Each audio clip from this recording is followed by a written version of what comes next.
this content. And it's just, yeah, you'll get a Sent pop-up. to YouTube. Peanut. Done. Yeah. Hello, everybody. Hi. Hey. Happy 25th anniversary! Hello. Happy 25th. Yes. Woo. Let me make sure I'm live on YouTube. Oh, there we are. Okay, I see us now. Hello, everybody. Welcome. Michael Chappell says hello, folks. Hello, Michael Let Chappell. me pause my video Welcome. so I don't eat my stream up. Yeah. I finally got broadband or fiber after many years of trying to. Basically calling them. And this is a weird start, but I'll just say. Called them, AT&T, by the way, many times saying, hey, can I get fiber in the house? Can I get fiber in the house? Can I get fiber in the house? Yeah, sure. We'll be right out. And they would come out and they'd be like, something's wrong. We got to like, there's someone in your spot. Like, the fibers. I'm guessing, I can imagine it's a fiber here. It's plugged into my spot. So they can't take that person out and plug me in. 5 times they come out. Then they wrote me an email and said, hey, if you don't convert to fiber, we're going to shut off your service. And I'm like, Wow. okay, please come out and fix it. And anyway, that did it. So, but that's so I guess welcome to the 2010s, Scott. Yeah, exactly. I got 2010 bandwidth now. Yeah, I got gigabit. Hello, everybody. Good to see you. Thanks for coming. Hello. Absolutely. Thanks for impromptu. Hey. I'll try to quickly introduce everybody. From my, I don't know. Let me look at the screen. And it matches. It doesn't match on the live stream. Yeah. No. So I'll just go to the live stream. Okay. To my, I guess, right on the screen is Lance. Your left, the screen's right, yeah. Lance Meister. Lance Meister. Undead Viking. Undead Viking. And yeah.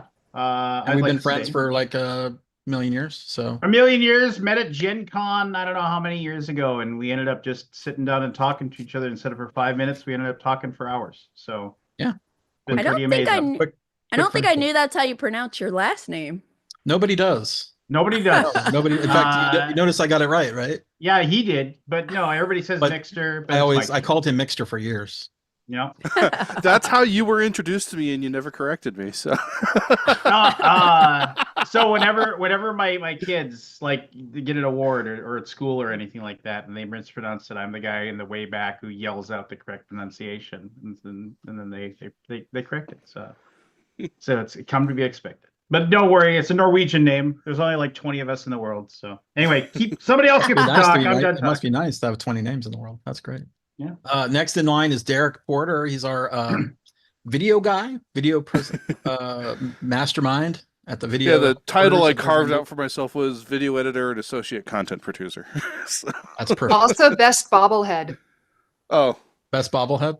the Did you- Yeah, bobblehead. when you Oh, you got rid of the bobblehead. I thought.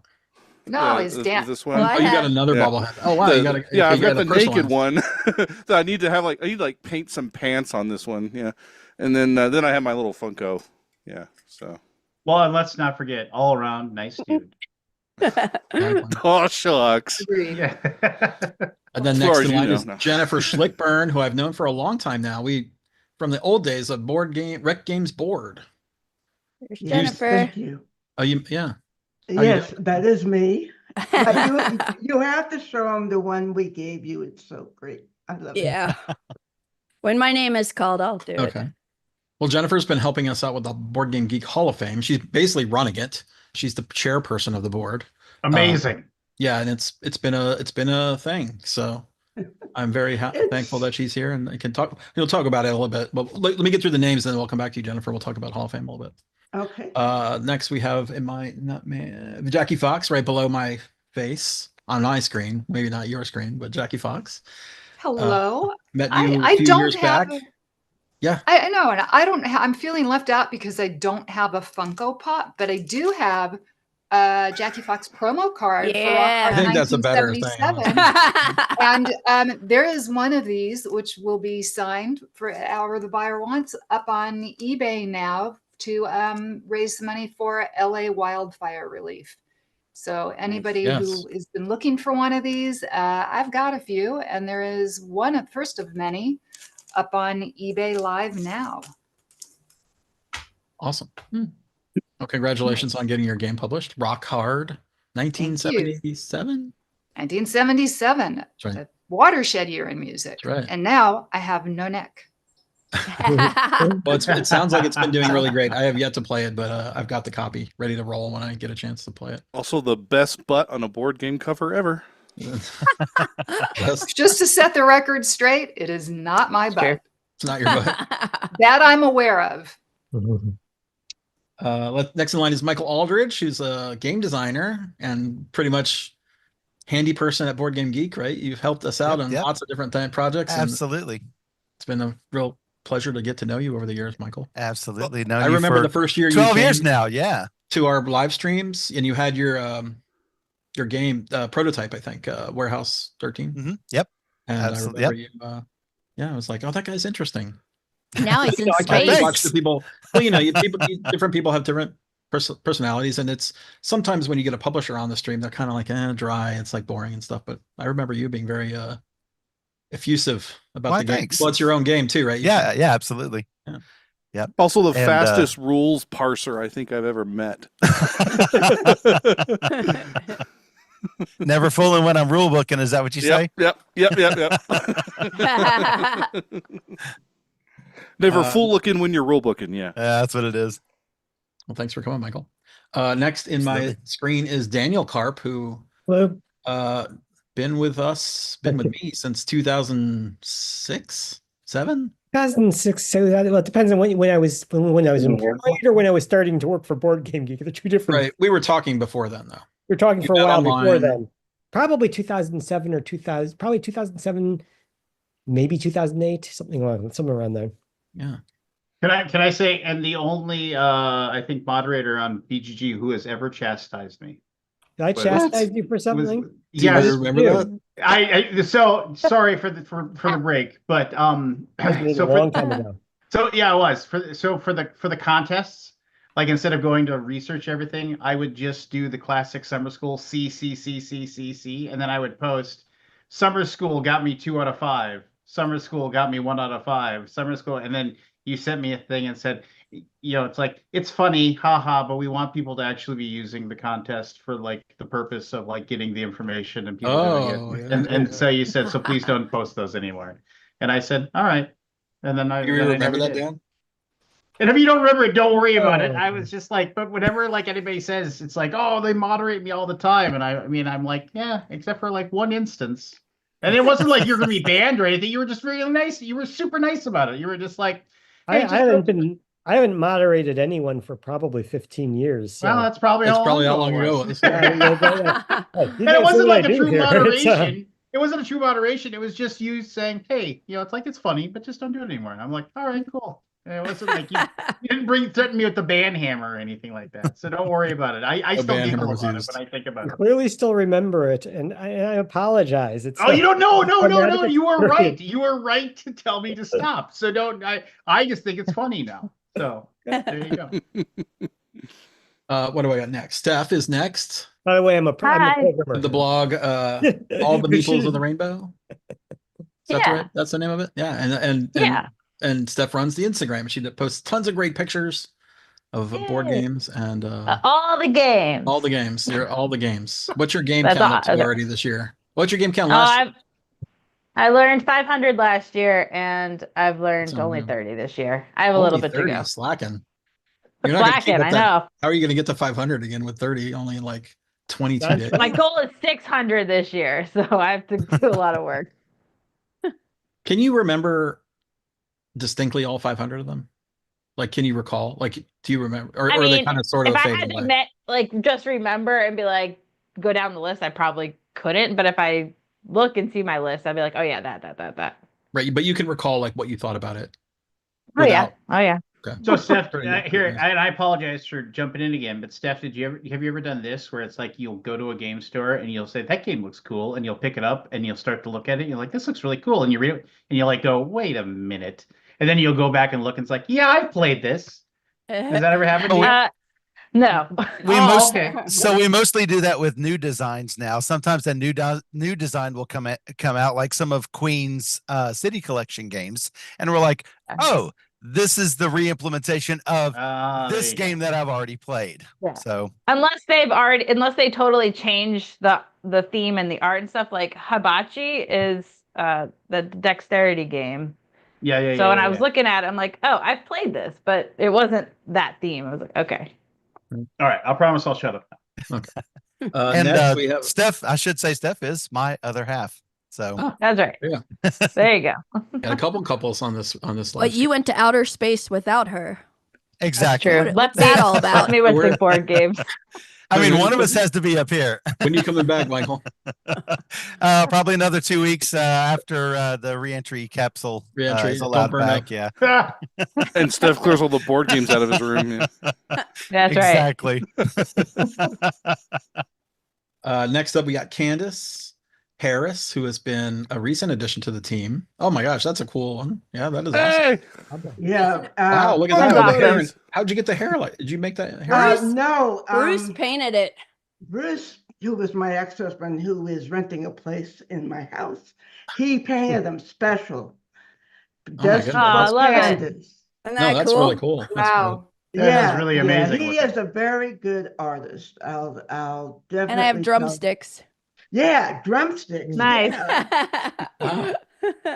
That's Great. cool, I know right? you can make them online and stuff, but is that a special one or what? Yeah, no, that's what I'm saying is that he made it online and then Okay. he brought it to the house and then he carefully painted the colors into Yeah. the Funko Pop. So that is a very unique and special one. No one else has that one and no one else will ever have it. Thank Because you, Jennifer. Candace is unique and special. Oh, No one else Thank is you. like her. I remember Jennifer telling about Candace, and I was like, okay, I'll talk to Candace and see how. Yeah, Yeah. yeah, Now, exactly I right. want one hand painted by Lincoln Damhurst. Oh, he's pretty busy. Well, Oh. he does He is stream good. Yes, miniature lots of painting, painting. though, I do. so- I I think was he's painting painting Scott's three last people's night. collections, Yes. his own and two other people, right? Yep. It's a lot, but it's we're talking about Marvel United. But yes, I have way more minis than that, though. It's truly frightening. It's a lifetime of minis. Yeah. Well, next up is Nikki P, who I've known for, trying to remember now. Mm. Was it 2006 19 years. when we Yeah. met? Wow. Yeah. So the second BGG con, not the first. Right. Second. Like you were planning, you thought you might come to the first, but you were like, I'm not sure. We wanted you guys to work out the kinks. Right. You're like, you were wary of having a board game convention where people could come. Yeah. Remember that? I remember distinctly Because people telling are us, scary. they're like, I'm not going No. to your, I'm sorry, like I'm not going to your convention because I don't think I'm gonna enjoy it. Like literally the first year. We just knew to wait. There was no kinks. That thing was perfect the first year. I don't know. I wasn't there. Mark Johnson was there though, which we No, there was that was many why kinks. why we There should was have many gone. kinks. Yeah, It there was was many. fantastic. It's been downhill ever since. It's been It was definitely the smallest. I remember when I broke the handle off the U-Haul that I knew was like, Oof. you know how wimpy those handles are on the U-Hauls? You grab them and you pull them up and I'm like, they pull You door strong. upwards. You But hold it. I pulled it toward me and it snapped right off and I'm like, oh great. How do I get out of this car now? Oh. So I had to like roll the window down and like that was unpacking the board game. So anyway, Nikki is in charge of our social media also. She Yep. works on social media and does all kinds of video stuff and is the only person in the board or the game night series. Has been in every episode. It's been in every episode. Yes. How many He episodes? won't even let me. Well, now you can't not be. Sit out. Yeah, exactly. That would be It's too a sad to break the streak. A standard has been set. What? Yeah. How many episodes now? We're like at 577 or something like that, including date 500. nights. And 77. I think weekly so, yeah. episodes. Oh, but Maybe who's counting? 76. Yeah, exactly. I only have know to because I count. add it to the list and it tells me what the latest number is, but I'm not even. So we have a geek list that's been going. Scott started it, I think, right away with one video. Like this. And what? yeah, by Yeah, the you way, can do both. Lincoln and Nikki are also a couple. Yeah, that's right. For a long time now. We are, our 30th anniversary is this year. So Oh, in nice. June. Wow, congratulations. Congrats. Yeah, it's been a long time. Well, Also, too, it's, the night- it's actually, it's also- more than that, but we've been married for 20 years this year. Sorry. But yes, We've been together for 30. yes. Yeah. Married for 20. What took you so long? Who knows? I wasn't afraid of it. I was going nowhere. There was no priority. There was some parental kind of pushing, I think, there a tiny bit, but whatever, you know how that is. Push. Yep. Yeah, I do. Well, I met Lincoln the same time I met Nikki. Yep. We were stuffing badges. We were stuffing badges, and Scott told me about bubble mint gum, which was amazing. Really? Been my favorite That since was our then. first Yes. conversation? That was one of our first conversations. Yes. How about that? I do remember that year we had to punch all the games and cut the boxes. No, I don't think that was that year, was it? No, was it I'm that? pretty sure I it don't was. think it was that year. The flat Maybe. boxes. It was the second year. It was the second year. Okay. Yeah. So boy, that seems when very. we brought the games back from Essen, we had only brought them by luggage. Bags full of bits and. And flat and so boxes. every bit was put into a Ziploc bag, and then we cut all the boxes so they laid flat in the suitcase. And then we brought all the bags into BGG Con, and the gamers were horrified. Of course. You could not believe the amount of they're like, oh my God, what have you done? But the cool thing is there was like 30 people there, and we reassembled them within an hour and then just taped all the edges. I still have a copy of one of the original boxes we cut, the original Through the Ages game. So well, it was. I mean, anybody is going to be a little disturbed by that image. I mean, come on, all the boxes cut flat. But to go to Essen, buy all those games. I mean, that's like old hat now. Like going to Essen and bringing back like thousands of games, like whatever. But it was a big deal because you had to pack it all in the suitcase. Oh yeah, I'm sure those bags were heavy too. Yep. Stephen has just arrived. Hello, Stephen Cordell, who is Great Fedora. Hey. And he's been helping us out in lots of various ways and BGG. I don't know, you're kind of doing all kinds of different things. Part-time cameraman for me. A part-time cameraman, went to Essen. Did you go to PAX? You didn't go to PAX, but you went to Gen Con. Yeah, Gen Con too. Several times. Yeah. Hey, and you're in your new place. That's awesome. Looks good. Yeah.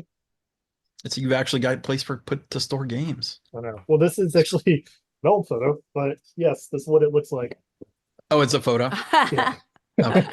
Screen. It's a good photo, right? Yeah. Yes.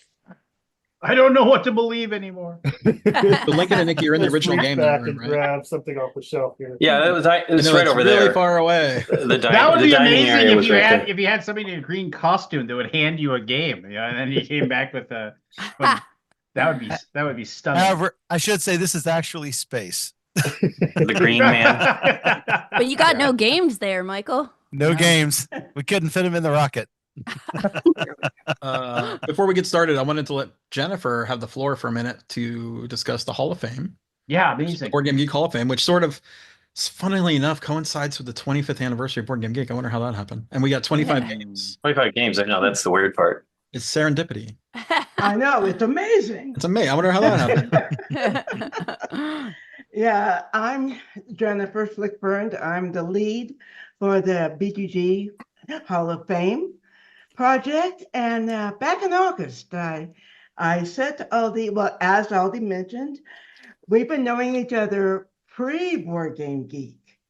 I knew Aldi as a programmer on this game called Duke Nukem. Oh, yes. And we've been waiting for Duke Nukem for what felt like centuries. Duke Nukem forever. Yeah. So I talked with him Forgot about Duke Nukem. How could I forget? In August, because I felt that BGG should have a Hall of Fame, and that it should be a Hall of Fame that had, I don't want to say classic, because that's not really what the Hall of Fame is about. The Hall of Fame is about making sure that our community knows about games that were influential as we come to 2025. They know about games that, hey, like diplomacy. Most people want to keep their friends, so they don't play it much. But it's still it's a very important game in the hobby. So I chose 6 jurors, including Candace, who just disappeared. But I disappeared? Yeah. Something. There you are. Derek I disappeared. see. I think Derek. Yeah, I'm still here. By the way, I should say, if anybody needs to go or whatever, just go. Like we don't. Yeah. You don't need to say anything. Okay, Just so- I yeah, understand things. interrupt. People got stuff to do, places to go, people to see. Yeah, okay. I'll be here for the whole time. So Candace, along with 5 others, 4 of which have been identified, and this week has been a very busy week, but It sure that has. is what I signed up for, is to interact with the community on why we've done this, the games, what games have been chosen, what games haven't been chosen, what happened to Puerto Rico. Okay. Don't spoil the next 10. Don't spoil. No. Yeah, we got I'm 10 more. not- We got 10 more coming still. By the Yeah. way. Oh, yeah. And we're doing I mean, 5 a day. it's 5 days, but it's clear that Puerto Rico was not nominated because of the chronological nature of the presentation. The presentation, by the way, was awesome. Candace did a great job with all the videos, with all the intros. But it's just been great. You know, and it kind of validated me in some ways to say, you know, I think this should happen. And then Aldi says, yeah, I think it should happen. And then it happens. And yes, we've had a little negativity, especially over Puerto Rico. But for the most part, the community, both here, I'm also on Reddit, and I'm also on Something Awful. That has been When you told me you were on Something Awful, I was actually surprised. I didn't know that website was still around. Yeah. Oh, yeah. Yeah. never We're even all heard of that. crazy. Something Awful was a big thing in the 90s when I worked in video games. That was like Right. the big Yeah. thing. Yeah. And of course, it's still known for Eve Online. Okay. Got it. So that's one of its signature games. But yeah, I'm on Something Awful because the people are weird and outspoken, just like me. Right. So, you know, so yes, so far, I believe the reception has been better than what I expected. And as I am managing some of the answers so that people won't have expectations that are outside of what the Hall of Fame for BGG was about. There's a couple of people who are very angry that we didn't include Monopoly, except that Monopoly is not a BGG hobby game.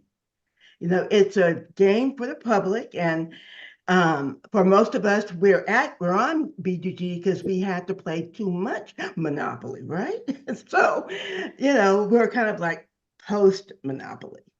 So I was very flattered and happy that Aldi took up my suggestion and have backed it in such a wonderful way. And it's grown beyond my expectations.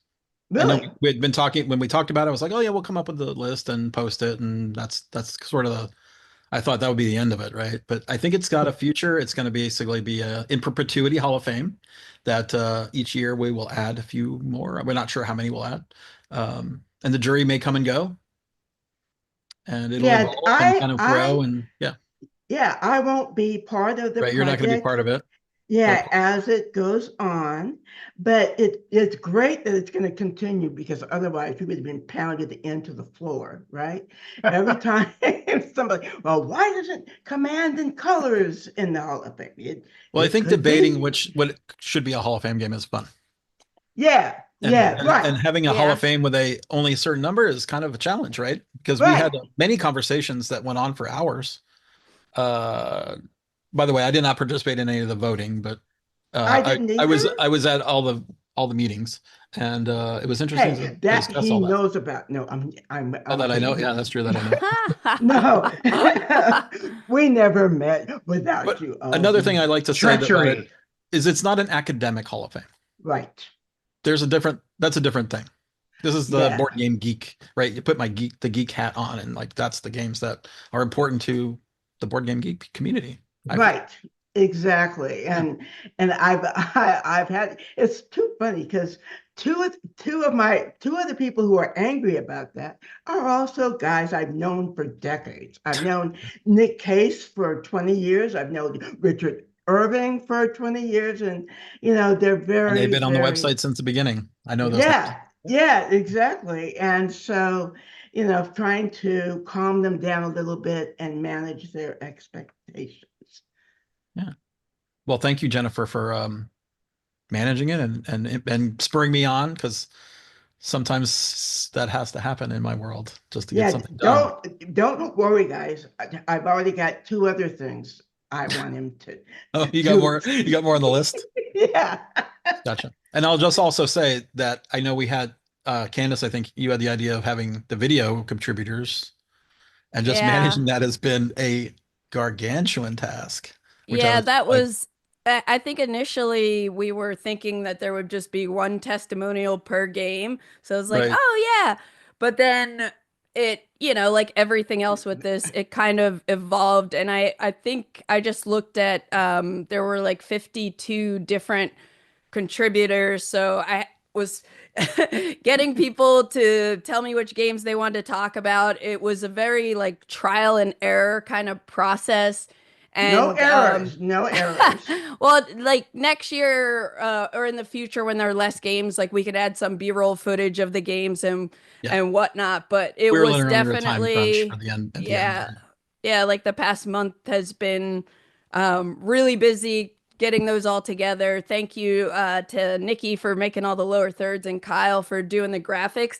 And Trey also helped me kind of figure out certain things to like cut out of a couple of the clips. But yeah, it took a while, so I'm glad people are enjoying them. And yeah, I think that's it's been I'm stunned at how good it all came out. I mean, like, hope for the best, but expect, my expectations were here. No. The product is amazing and I love it.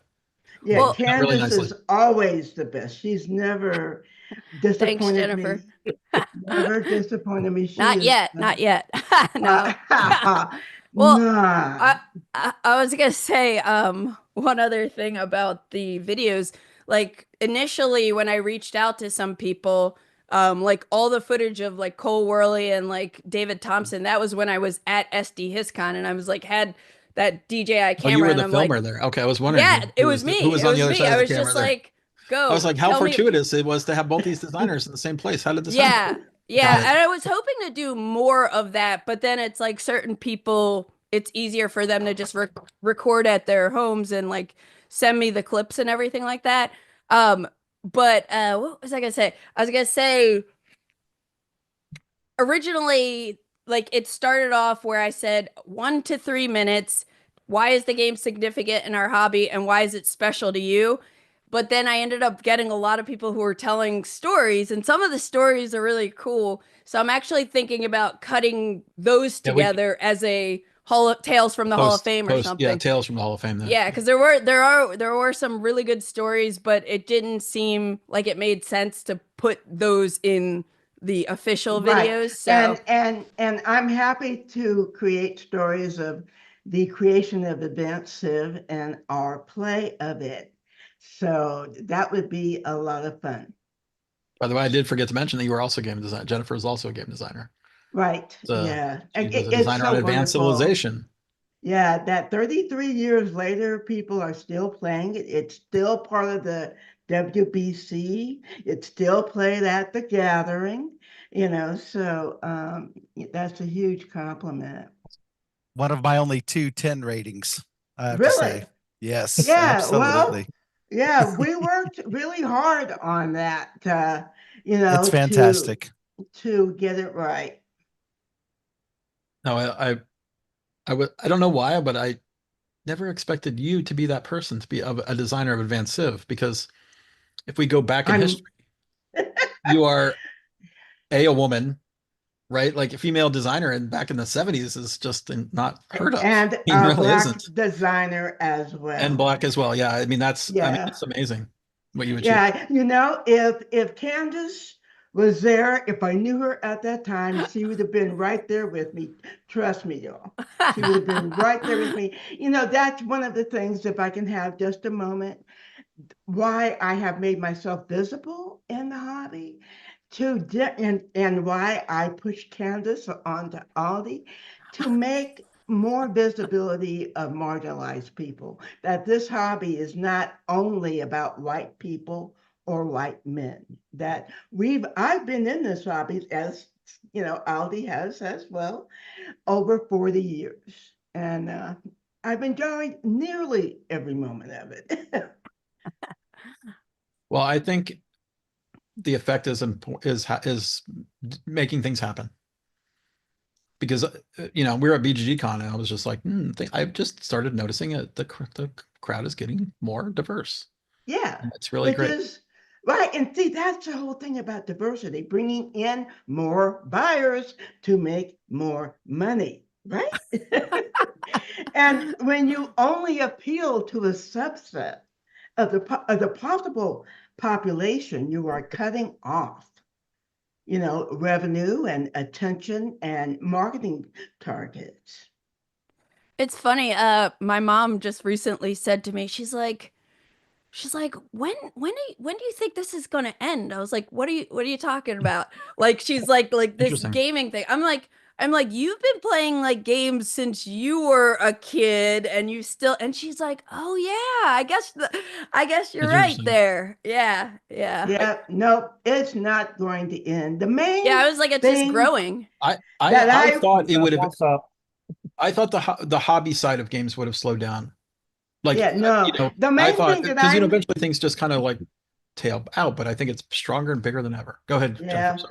Yeah, I hope we don't get publicly traded games. I mean, publishers for Amazon to come along and buy the entire set of Stegmeyer games or Stonemeyer games, I'm sorry, would be sad. Okay, that would be, in my opinion, because I'm a progressive who loves to support small businesses. But it's going to get bigger as people. Oh, it was also really funny on the trip I had to visit my son. I met several people who, oh, are those games like Catan? I said, yes, and you can go to Board Game Geek. Well, they said like Catan? Yeah. That's a different change in vocabulary, by the way. Yeah, no, they said, are these games like Catan? We love Catan. And see, part of the Hall of Fame is to introduce people like that, because they didn't know about Board Game Geek, about the old classics that are still worth playing.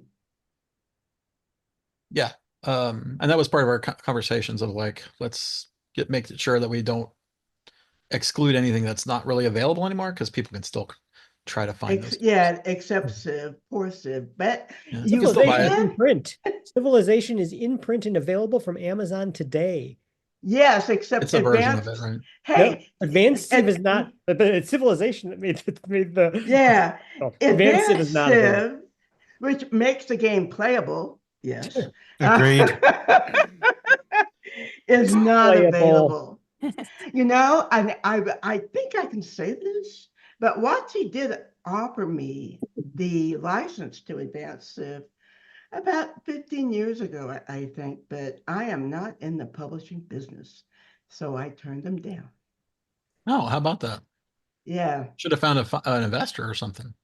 Well, what interesting to bring that thing when back. You're raising a teenager. Sure. Oh, okay. Got it. Yeah, you got other problems. you had things. He's a great kid, but he's at that problems, time. really. He was a teenager, and that's what's most important. Does Mick have the link? Yeah, he does. Okay, cool. Awesome. Well, that's so good to talk about this stuff. I was just thinking back in the early days of BGG that you could pretty much play every game that came out in a year. Like maybe a bit under 100 games a year that mattered, like the games that we really enjoy. But now it's just, I don't think it's possible to play all the games in a year. Steph plays the meta all the game. games. Yeah. Only Steph. Wait, you lied, Steph? You and by don't proxy, play all the games? Technically, she will avoid war games. So technically, I play all the games. Not that I avoid them, it's that I don't seek them out. How about that? Well, you did La Familia. We were kind of at war. Yep. That's true. That game was great. That made Steph's top 24 last year of 2024. So there you go. I'm just waiting for somebody to make a war game, but the war is about Christmas shoppers in Kmart trying to get to the thing that they want to buy. Because there's What's that? I'm pretty sure that game is called Essen. I think I played it several years ago. I did Yeah, have but an done idea like for a- a Costco parking lot kind of game where you're trying to like find parking space at Costco. I valet need more park, parking lot games though. That's the the point, tile right? laying game. Yeah. Did You know anybody else what? want to? We laugh, but this is how I start designing games. I think of what bizarre theme has never been done in a board game. And then, well, how would you represent that mechanically? And then it's just an exercise. But sometimes it's like, well, wait a minute, that's kind of cool. And then that gets to the middle stack of things like, yeah, might work on that. Did anybody else want to share something of the old days, the reminiscing of the 25 years ago time frame? Before we move on to gaming, I don't know. We're just coming up with some board game. I have some things, but I don't want to. Want to think about the old features? Sure, whatever. Go for it, Dan. I don't know. Dan is a programmer, by the way. I don't know if I didn't say that earlier. Lots of great things, changes people don't seem to notice. I laugh. Just go back, look at the Wayback machine and see what the site looked like. Yeah. Everybody complains. I'm like, it has changed so much. It looked like a blog when I first went on the site. The front page was a blog. Based on a blog. So Do you have a picture of it to share? I think you can get it on. I've got one. Yeah, go ahead, Scott. But go ahead, Dan. Talk. Well, Oldgamegeek.com. Well, we wanted to do my thing was when we used to do April Fools is I wanted to, you wanted the changes, here they are, or back the way it was or whatever, because it's just crazy. People don't really remember. Yeah. I missed the April Fool's pranks. We they were hard. And it was a lot of work and it was really fun. That one year that was not an April Fool's where the site went down was the end of it. It was really bad. Scott worked straight for 3 days. I was out in Dallas and I hung out with Michelle because Scott was working the whole time. That was back when you guys handled all the hardware yourselves, right? Oh yeah, we had the servers. It was a hardware failure. Yep, we were trying to do an update, I think is what it was, and everything just fell apart. We brought a new server down like on that Friday, I think, of that weekend, and then something went wrong Saturday morning, and then I'm like, oh, it was bad. Like we were planning to hang out during the day and like do something, and then it was like, oh no, it all came crashing. By the way, I know you can't give his precise location, but how is Ernie doing in witness protection? Ernie, who? Yeah. Gosh, when did we do? Not everybody knows it's named Ernie, though. Yeah, it was Ernie, and I don't even. Here's the thing: I don't even know the original artist of the. You don't remember anymore? Well, no, because I remember I made this website called 3D Game Geek, not video, game, 3D Game Geek, and one of the people in that team made the picture of Ernie as like a GIF. What do you say? GIF? And we used that logo. Start that. Just sort of like, it was just this nerdy guy with a backpack on. And then when I made Board Game Geek, I took that logo to an artist that I worked with at 3D Realms. And he's a very talented comic artist. He's amazing. Paul Richards. Yeah. Paul Richards. I'm drawing a blank. It's been that long. My names are starting to go away.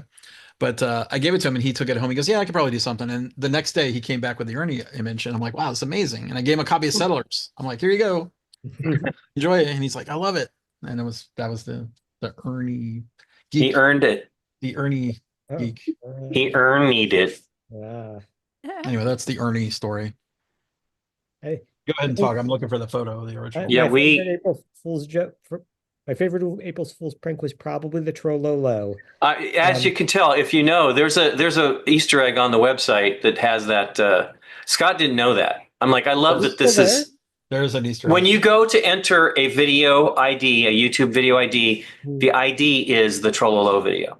Yeah. Oh, the example ID. The placeholder example. ID. Yeah. Trollolo, for people who don't know, that was Rick rolling before Rick rolling was even Rick rolled the entire user base. Rick rolled the entire website. And we reprogrammed the front page so that in the news section, and I kind of regret the way we did it. I think it was probably a smoother way we could have done it. Would have been a little less disappointing to people. But we said we had the main news story be welcome our new moderator and then it was your username. Put your Whatever username. your username was, and so people would click that. What are the balloons? I don't know. It's your it was something with gesture. Mac. Yeah, it was a gesture. You would click that, and it would immediately take you to the Trololo, which was an amazing guy singing the Trollolol. Yeah. It was a song that it predated it. I don't have an Predated Rickrolling, but it was great. Yeah, it was the original Rickroll. The original Rickroll. Okay, I found a picture of the old stuff. Oh, right. Be sure my Yeah.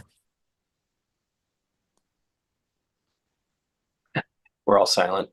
Yeah. In reverence. Can you see it? Yep. Whoa.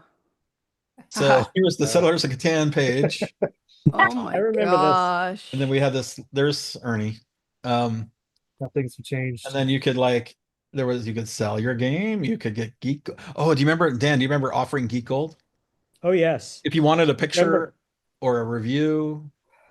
We thought that was going to go over well, but it was a bounty system. It was a bounty system, and there's still, since we have a record of all the Geek Gold transactions ever, I know some of them those Geek Golds still came from bounties.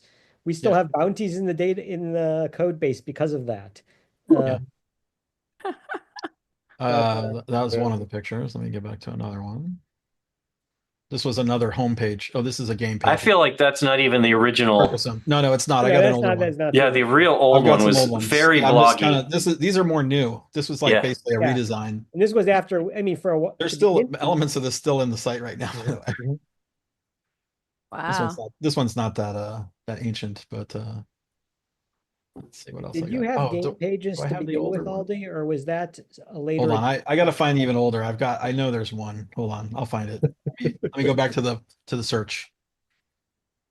Go ahead, talk. It's like we're looking at baby pictures. Yeah, it's like oh, BGG's Video first cute birthday. baby. Yeah. I mean, it's just crazy to me. 25 years, right? Like, is anybody else? It's 25 years. It just seems so weird. Well, it was the first play when we played Catan. So we've told this story many times, but our game group started as a board game group, and then it pretty quickly became a weekly video game thing. But then about a year and a half, 2 years later, it wasn't that quickly, but two years later, after like really playing video games, a friend brought over Catan, which I had seen before, like a store guy was recommending it, and it was a weird cover back then. It really, from what I remember, it looked like pictures of wood, pictures of brick, and it was probably $35, maybe $30. And I was like, oh, that's too expensive. But I wonder how that would have changed. But he brought that game, and we played it twice, and I went on and searched, and in that time frame, the number one result was Board Game Geek, because there weren't links to that game everywhere, even though the game was at that point 7 years old. We found BGG in 2002, like I think around May. And then as soon as they added user accounts, I did it immediately, because I think part of it was collections was one of the, and I love the idea of being able to have a collection on Board Game Geek, a site where you can check it. Track your collection. Yeah. Mm-hmm.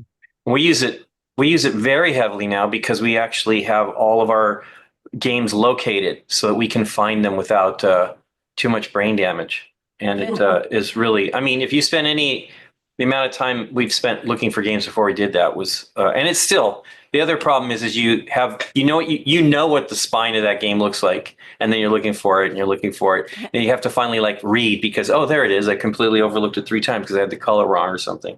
But it really does help. What's your collection up to? That was not the one, though. There was one that was. There was one before from Mayfair that was even worse, design than this. That's the one I have, but the one that I saw, I swear it was mostly brown. Mm-hmm. Oh yeah, I know the one you're. And it was like pictures of stone and wood, photorealistic. Yes, and it was. Yeah. I just was like, what? And I don't remember. I was the guy buying games then as well, and it was I don't know. We got into what was the one? Supremacy. We totally got into Supremacy. There's if you look on BGG, it was hard for me to find the mega map for that. That was an expansion. And so I just drew one. I spent forever like redrawing it, and I put it on and I printed out. I had access to a large format printer, so I printed it out and I just uploaded the file for anybody that wanted to do it. And then I ended up getting, like, not too long after that, getting an actual real one. So it was pretty funny, but I changed it up, Didn't we find a store in Sacramento or something that had all the Supremacy stuff? No, but it was it. Uncle Jed's Game Shed, where I got a bunch of that stuff.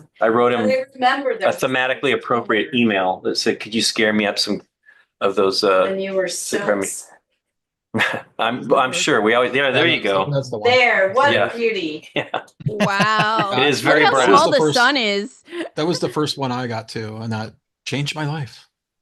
It's pretty amazing. It completely. Our friend Daryl, who we spent a little bit of time over the holidays with, was the one that brought the game over, and it really changed everything for us. Nikki and I truly love that game. All right, I found some more pictures. I found Yay! the oldest picture Ooh. possible. Well, I was just getting on. August 16, 2000. Yeah, that's the one I it's see pretty there rough. too.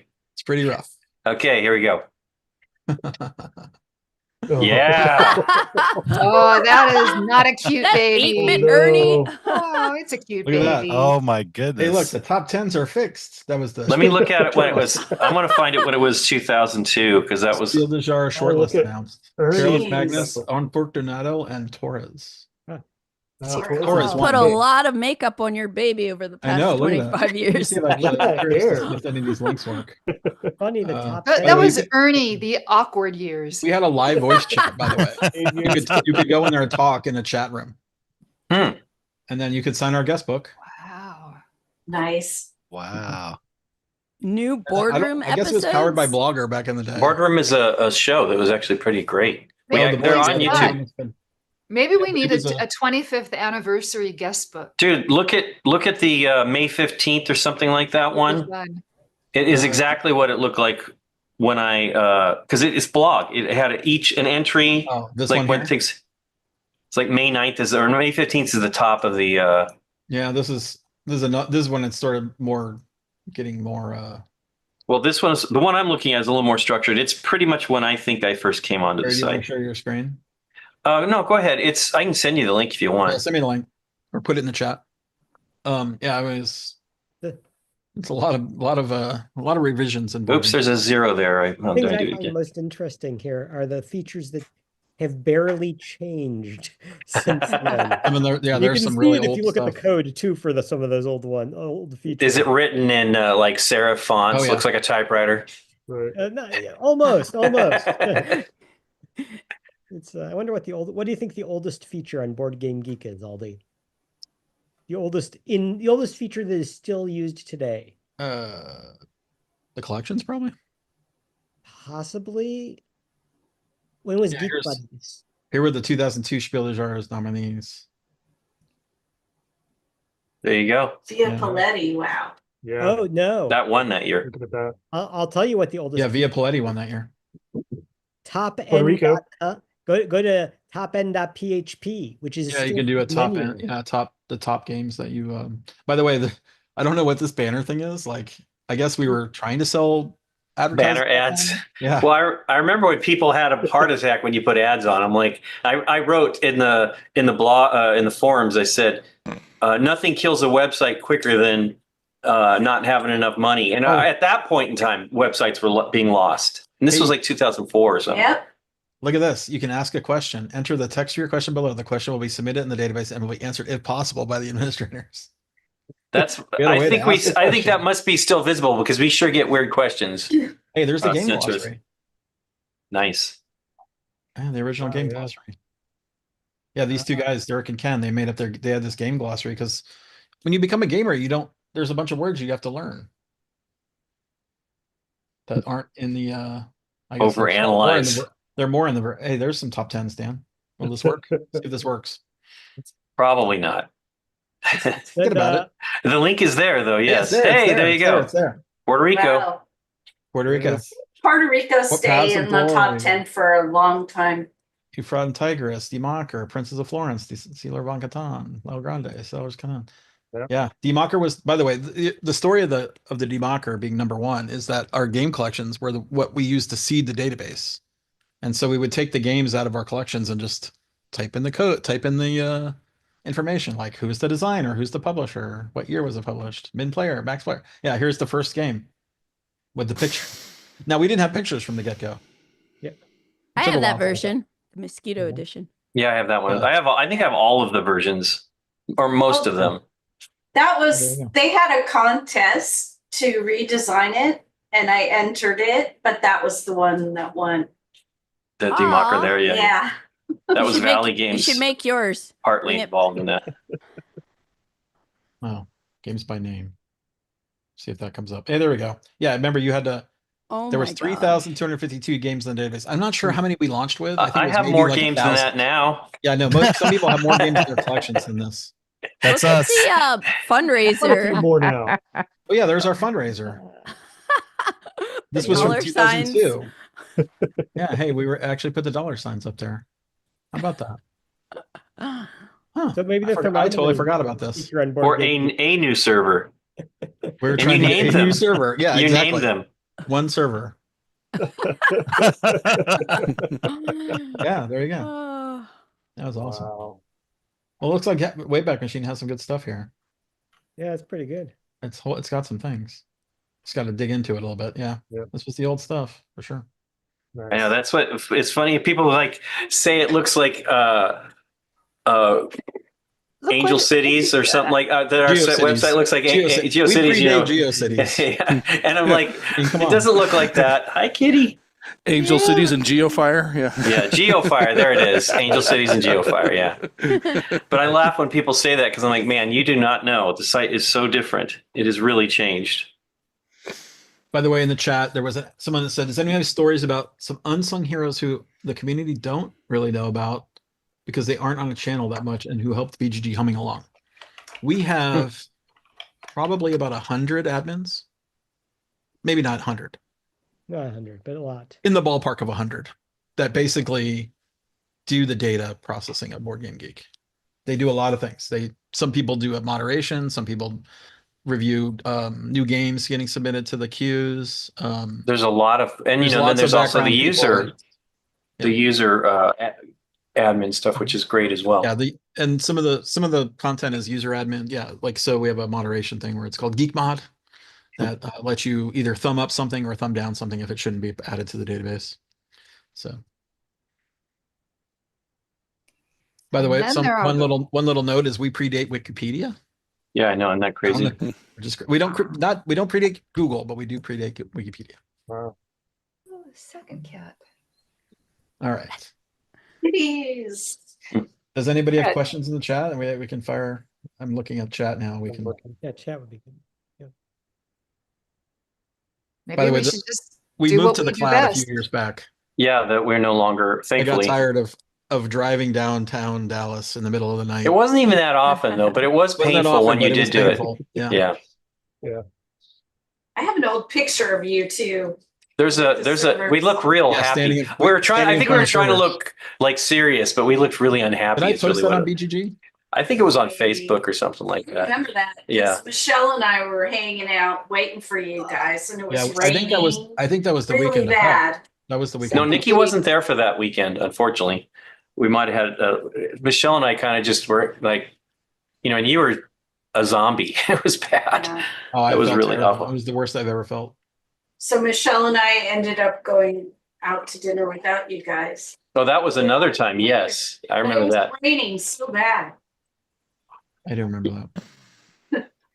I think I've got that picture. Let me keep talking. Does anybody have This is questions, Slinky, by the questions? way. The chat, please. What's the name? This is Slinky. Hey, Slinky. It's Aw. such a wonderful boy.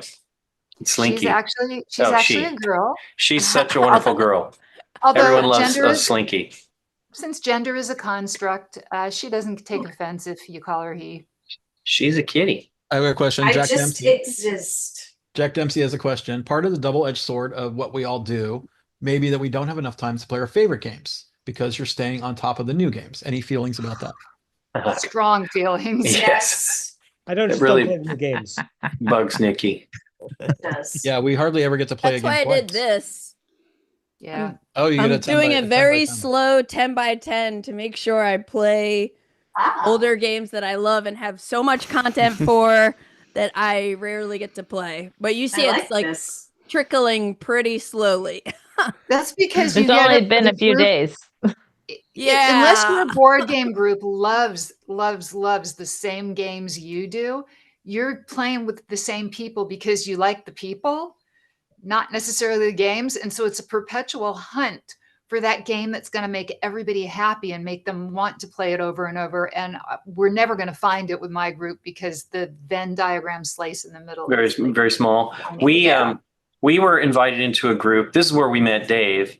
We were invited into a group, local gaming group by Jonathan Degan, and he had a thing where every month you'd have a game of the month. And hey, Kevin, you'd have a game. You'd have a Here's the big surprise. yeah. Hey, Kevin. Yeah, we already had the cake. I'm But so sorry. No more cake. we would feature a game of the month where it was something that was not necessarily brand new, and it got played every week, and that was pretty awesome.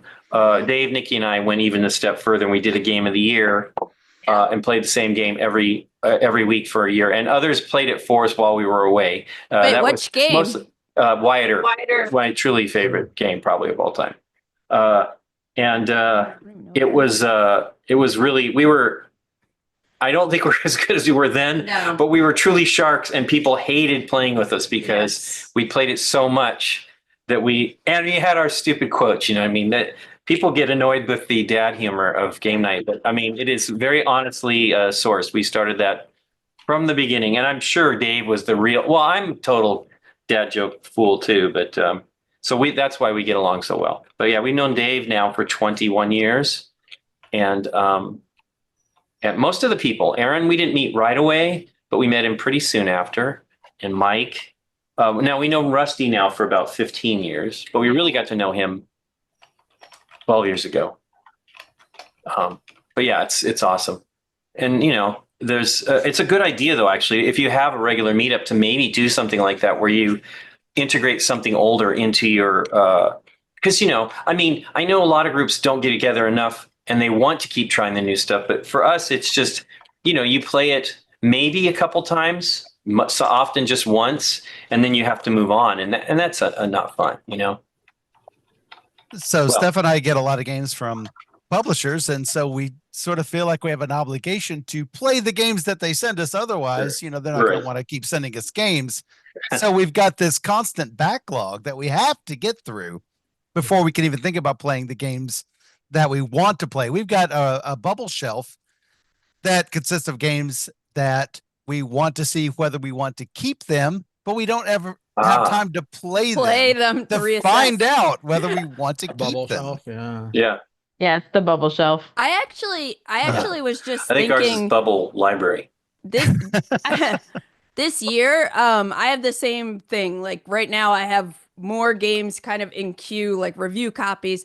So I want to put them all in a list and like categorize them by type, like heavy Euro, abstract strategy, whatever. And then when it's time to play a game, like freaking roll a die and randomly pick one off the list. Because I used to try, I mean, there's sometimes you want to get stuff out when it's hot, you want to talk about it, or you're just excited about it. But I have other games that I do want to try that are kind of like piled up. So I want to kind of like randomly go through them. Definitely. Did you see that question from the Brothers Murph? So I was going to wait till everybody finished. Yeah. So Brothers Murph say, did BGD start off with the plans for it to be big like it is today, or was it more of a side project? So everybody that worked on BGG at the beginning had jobs. So we had no plans for it, and we were just basically like, we'll just pay the bill to keep it going. And it was one server machine that I had under my desk at my house that I rented in the 90s, or it was 2000s. And I remember distinctly having it. It would like I would be at work and I'd be like, oh, I'm gonna check the website, and it'd be down, and I'm like, oh, I wonder why it's down. Like, oh, it's cleaning day. The cleaning ladies would turn off my computer. They would like accidentally like knock the power cord out of it, and that was for like a year of like just sitting under my desk. I mean, there was like a year I didn't even really look. I was just making sure the website was up. I got so busy at work that I had no time to even look at the website. Like there was probably a year, like 2001, I think was like, that was Duke Nukem's year of maybe releasing. And, you know, Or maybe not. well, the plan was to release it, Yeah. but the plans were thwarted. And yeah, it was not a priority at any early days. It was like, oh, it's a cool hobby, and we can keep track of our games in this website. That's it. Because so BGG got started because I got invited to this mailing list called the Desert Island Gamers, which was a Yahoo Diggers, yeah, for short. Yeah. And I got invited, and I honestly had to go through a lot to get in there. Like I felt a little like, do I really want to be part of this group? I don't know. I felt a little weird, like I'm being analyzed, right? Like I had to write a bio. I had to like prove myself, and I felt odd about that. Now, fine, I did it and I got in, and when I got inside of it, you can look at the back archives of Yahoo, right? Like you could go back in time and see the conversations, and it was just like years and years and years of information about these board games that I was like dying to know more about. Like, wow, this is crazy. This is all here. Now, I made many friendships through that group, and I'm not trying to slight that group, but I felt, well, there should be a website with all this stuff on it instead. So I coded up a website. That's it. That's the start. I mean, I had a website already because I had launched a video game website the year before, which kind of failed because there was a million video game websites back in the 90s. But there was no board game websites. Anyway, that's in a nutshell how it started. Nice. And then we're like, take our collections and put them into the database one at a time. And it was just the Dallas Metro Gamers group. Everybody just really, I would give everybody the link to add their games, and then we put it all up, and then launched it January 22nd, 2000 on Usenet. Because there was no other website to announce anything on. Like where would you announce something if there was no websites to announce anything? There was no social media. Anyway, yeah, it feels old. I feel old for this, saying that kind of stuff. Yeah, but that was the way I did it. Is it as old as MySpace was? No, it's older. Yeah, and it outlasted MySpace. Yeah, we did. We outlasted a couple of 2004. MySpace. I mean, Friendster and MySpace, and what was the other ones? There was a Google one, Orkut. What was all the? There was you're muted, Dan. Oh, I remember Orkut. Yeah, Orkut. Because I would go to all of them to try to like see what they were. Hey, Aldi, I have a question for you. I'm looking at the Wayback Machine and the oldest page that they have for it, and I'm looking in the forum in the sidebar, and I see as one of the features live voice chat. Yeah, we had a live voice chat. I don't remember how that worked. It must have been some kind of plugin that we turned on. There was all kinds of little weird things that I would find on the internet and just like put on the website to see if it would work. By the way, we rewrote the forums like 2 to 3 times, launched a forum system. Like BGG does not launch with forums. And in fact, I see the forums have opened their doors on July 9th, 2000, but those were not the forums we have today. Right. That was the original. I don't even remember what software we used, but it was basically a third-party software forum system that we put on the page to make it like work. But you had to have a different account, like you had to register a different account because it was like a not integrated system. But that failed. Like no one would post. Wow. Like it took years and years and years to get a forum system going on BGG until basically we rewrote. I don't know if you were part of that, Dan, or if I would wrote it, just some forum. Like I'm like, you know what? I'm just going to write my own forum system. That was before me. Yeah, it was before. The forum system. Well, remember, I think the forum systems was converted over from the first set of blogs, weren't they? Or no? Blogger, maybe. Possibly. Kind of blurring together a little bit here. Not sure. By the way, I found a picture of us at one of the early BGG dinners. Let me see if I can share this. Wow. There's a lot of people here. This is from 2011. This is not that. This is 10 years in. Yeah, that's not still fun to see. I was going to point out the voice chat thing. That's like a precursor to what people are doing now with Discord. Yep. Yeah, it was kind of like that. Just fascinating to think where let me get this picture tab here. Back circle. Yeah.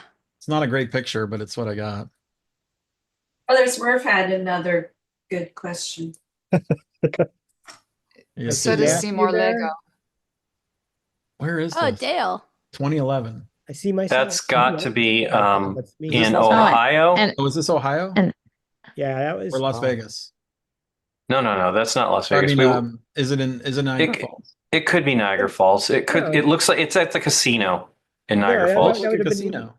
Yeah, it's the that's casino. Adam. Oh, Yes, Adam. Adam. And Bob. Basically, two Yep. people here have passed Yeah. away. Yep. There's Dan right there, right? Yep. Lincoln, Wow. Mickey hiding in there. There's me. Nikki hiding. Jesse. in the There's hair. Baby. Brian and Rebecca and Matthew There's and his Matthew down wife. there, his wife. Yep. Yeah, Aw, Wow. that's great. that's a good one. I'm sure I've got. I wonder That if was I have a probably the picture from that first original. year at in Niagara. Yeah, I think it is because the next picture is me freezing in Niagara Falls because it's freaking cold. I'll see if I got some more pictures here in a second. you got something back in Columbus. I do. There's got to be. Was there not? No, iPhones were not there at that point. Or no, In Columbus? And was it Columbus time frame? I mean, do you remember 2007? The story about that? We went to West Coast Needle Fest. You show us your brand new iPhone, and we're like, "This is amazing!" And Aaron is sitting over next to us with his brand new iPhone. And he's like, "I was going to tell you guys about it, but Aldi took all my thunder." It was pretty funny. We were using it to map. It was so hilarious how bad it was. Yeah, it was really bad. And can you imagine those cameras were so weak? But at the time, it was amazing. Yeah. Now they're the best. So the best cameras you can have if you're not going to have for more pictures. By the way, thought I had another question. Was there another question in the chat? Oh, There's several. How long after getting into hobby games before you play for the love of the mechanics rather than playing to win each time? Huh. I don't know. This so depends I on started. the game. To win. You need to play to win. Yeah, you always need to play to win, but you can't be frustrated if you don't win. I mean, because not everybody wins, and so yeah. I mean, if your enjoyment of a game is based on whether or not you win, then by your philosophy, only most games have a 4 max player count, so it's like then only a quarter of the people in the hobby love the hobby. Yeah. Well, the other thing is you it's. You can't. It makes. There's a lot of things I think that are kind of not necessarily great for. We have friends that used to really track wins, and they would get upset about things. And you're like, you can't. It's always been a social thing for us, always, and the games were just part of that, a tool for that. Social aspect that was wonderful, and so it's all. And the other thing is if you're doing it as an experience and exploring, you meet tons of great people. I mean, I've met all of you, and it is all through board games, and it is amazing. Like we have now been all over the world, bunch of places, still many more we'd love to go to. I got a fun picture to share. And it's been, we couldn't even necessarily speak the same language when we play games. Hey, that was our first year. I just looked at that game the other day. Yeah. This is from 2009. Yeah, look at the dark hair on that Lincoln guy. Yeah, I know. Hey, there's our Essen booth. Yeah, that was 2000. Do you remember Geekdo? Oh yeah. No, Geekdo. There's Michelle. Oh no, Geekdo. There's the Board Game Geek game. Yep. Oh yeah. Richard Brees. Richard Brees designed that for us. That was awesome. There's Scott is a madman. That's me as my madman. Might have some. We don't want. This is me when I worked in video games. Hold on, let me hold the wire. Stuff. Let me freeze that. Maybe unshare your screen and find some more. Yeah, let me just. Well, Scott doesn't put anything. I just all saw Ozzy Osbourne there a moment ago. That was my. Oh, that's where he killed somebody. Lovely. Oh, this is 3D Realms, by the way. This is when I worked at 3D Realms. That's a much bigger, more exciting party event. Let me get past it. There's got to be more early BGG pictures in here. Yeah. I remember when so this was after I worked at started Board Game Geek full time. I brought board games to the video game party. Like the company I worked at had a 25th anniversary or a 10th anniversary or something like that, and I brought board games to the party, showing everybody. Yeah, you're right. Let me stop showing this, honestly. There might be some Oh no, that's it. I'm back in the beginning. incriminating. I thought you were going backwards. Yeah, no, I am going sketch back. of you. This is before I was married to Michelle right here. That's when I took her to our first date. But this picture is uploaded in 2009, so it's not really. I don't have any. Darn, where are those pictures? Oh well. I thought I had more of a Board Game Geek old days pictures here. Yeah. France. Well, back to your question about the winning, I wanted to bring up a Knizia quote that I always loved. Was it's like when playing a game, the goal is to win. But the goal that is, but it is the goal that is important, not the winning. Should I say that right? That's I good. Just think if You almost got it right. Yeah, I was reading it. But it's like you definitely want to win, but the more important thing is playing, right? It's being there Yes. and Yeah, being you with want an friends, experience. an experience, and the love of it. And if being the best and winning is really important, you have to decide. I mean, you can play chess, and the only luck aspect is going to be whether you're going first or second, Right. and you can always get better until you're number one in the world. But And then there's also man, that's you why there's have to. tournaments. That is a very. I mean, Oh obviously we're board gamers, right? Yeah. Wow. Wow. There you go. Look at those baggy Well, jeans. I know. Look at those cargo jeans. shorts. Oh my That's god. what day? What year? That's 2006. That's 2006. Oh Look my at God. Dan. Oh my gosh, Dan. Dan, look. What young. Is that Dan Matthew Blum too? Gray? That It does is not Dan look Blum. Dan that Blum, yeah. It is Dan Blum. Hilarious. Don't even recognize him, but recognize Whoa. him. Where was that at, It's possible Scott? I've gotten I don't older. know where that is at. I I mean, it can might tell be you where that is. Ohio. That It's is Probably Columbus. got to be Ohio, So- right? in Ohio. That was the Gathering of Friends. Gathering 10. 2006. Yeah. Yeah. So this was. Oh my god. Hey, look, Yeah, I know. What's that? Adam's wearing the embroidered shirt, man. Yeah, those are the old embroidered I shirts. remember that. Oh yeah. That's Fabio. I still have some of Yeah, those. Fabio. Yeah, I forgot about Fabio. Yeah, look at that. Neat. Okay. Who took the picture? I don't know. See if I got anything else here. Oh, Kevin's gone. Gosh, I was going to say He'll something. be back. He'll be Okay. back. Yeah. So, All right. 45 so minutes. when introducing games to my kids, I had to teach them the difference between, whenever they got upset about losing, because I never let them win, we would have conversations about luck-based games versus skill-based games. And so I told them, I said, now listen, this is a luck-based game. You're probably going to be able to win on this one. Or, hey, this is a skill-based game. You're going to get better over time. And so when you eventually beat dad, and they did, then you can be Handily. really proud of something like that. So, and they really took to games, not just board games, but video games. So, but I think those are lessons that you need to instill in kids early on. Otherwise, they end up, not taking winning or losing well. So, Yeah, I think for me, like it's always been about the mechanisms and the themes. Like it's almost like with music, like when I find a band that I love and I'm exploring their catalog and then I'm like, what did this musician play on now I'm listening to a different album. So I just love exploring the game space and seeing like what people have created with their games. And yeah, I think like Great Western Trail was one of the first games that kind of like blew my mind, and I lost horribly at it. I did not understand it, but I was like, this is neat, Yeah, some of my favorite games I haven't ever won. So Great Western Trail.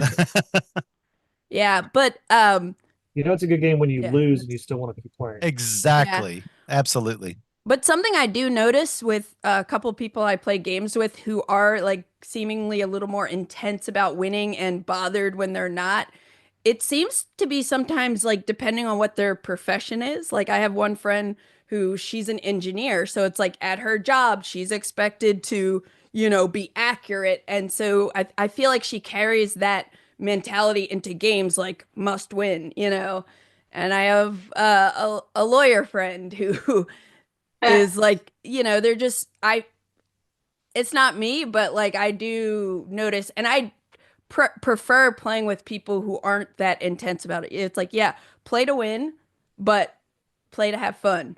Exactly. Wow, this just got intense really fast. What? Well, there's a question from, I don't know if Seymour's still there, but he asked a question a while back about what was the game that really got you into board gaming? Which I can do it. is, Yeah, I got two. Settlers of Catan is when I started learning about Euro games, more, basically the Euro game hobby. This was in the 90s.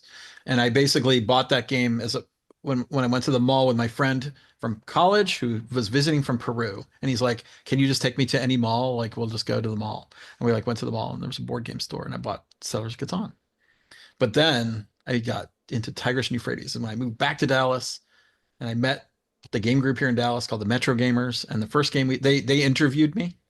I had to like go through their process of getting into the group. I basically had to go out and meet them and talk with them and play game. And they decided if I wanted to be part of the group or not, if I was going to be allowed. And Tigris and Euphrates was that game. And I was like, wow, this game's something special. And that just turned a light switch on that was just like, blew my mind. And basically created the website out of that. So there's a go. That was mine.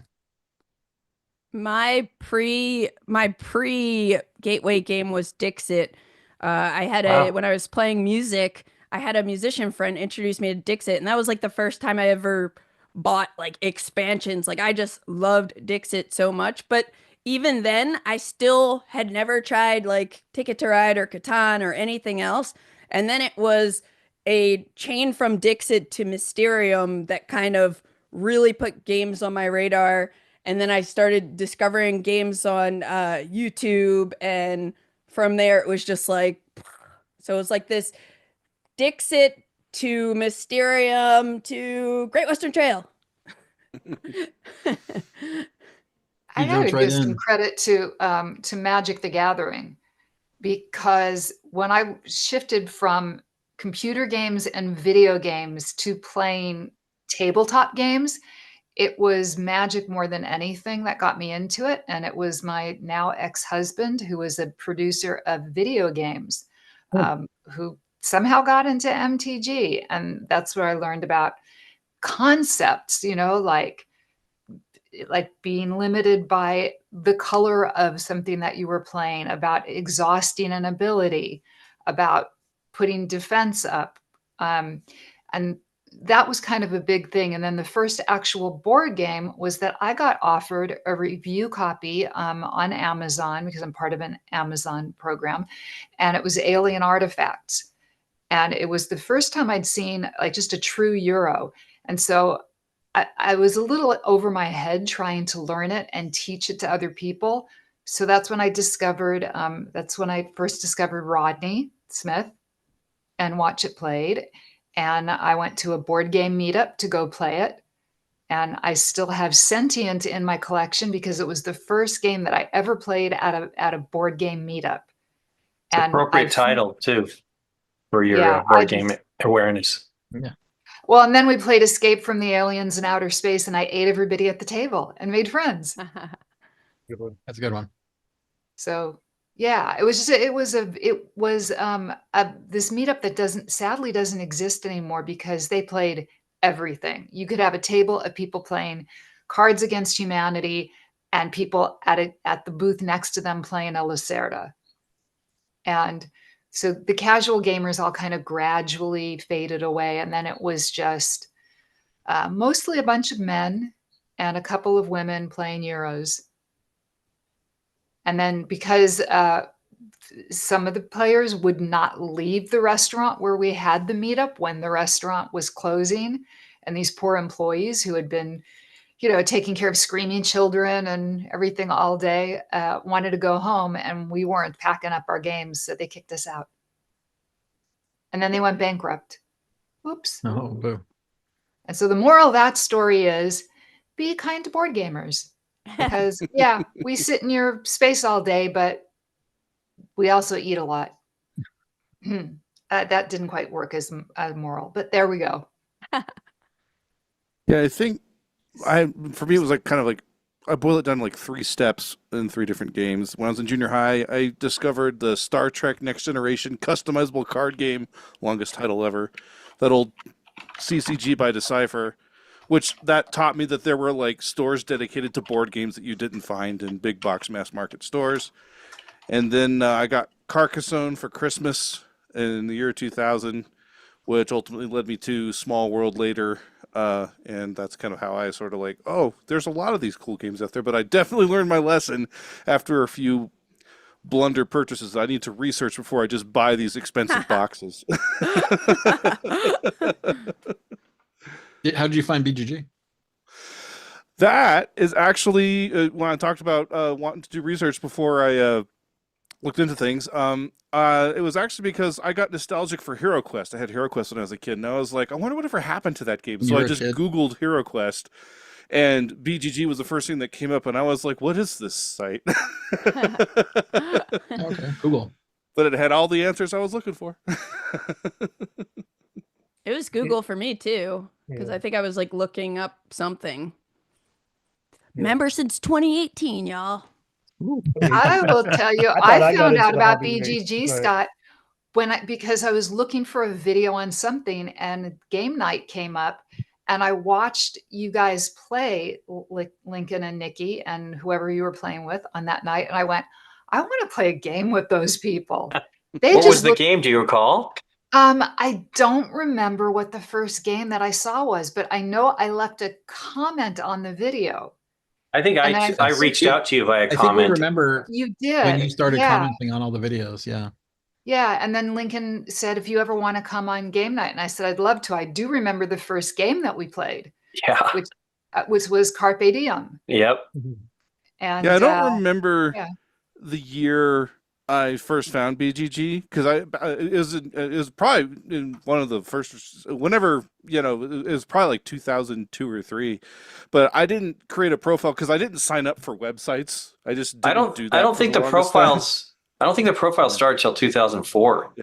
Well, yeah, I didn't create my profile until I started working for the Dice Tower when I had to have one. Yeah. Yeah. I got into. Yeah, I didn't even have a profile till like a couple years in.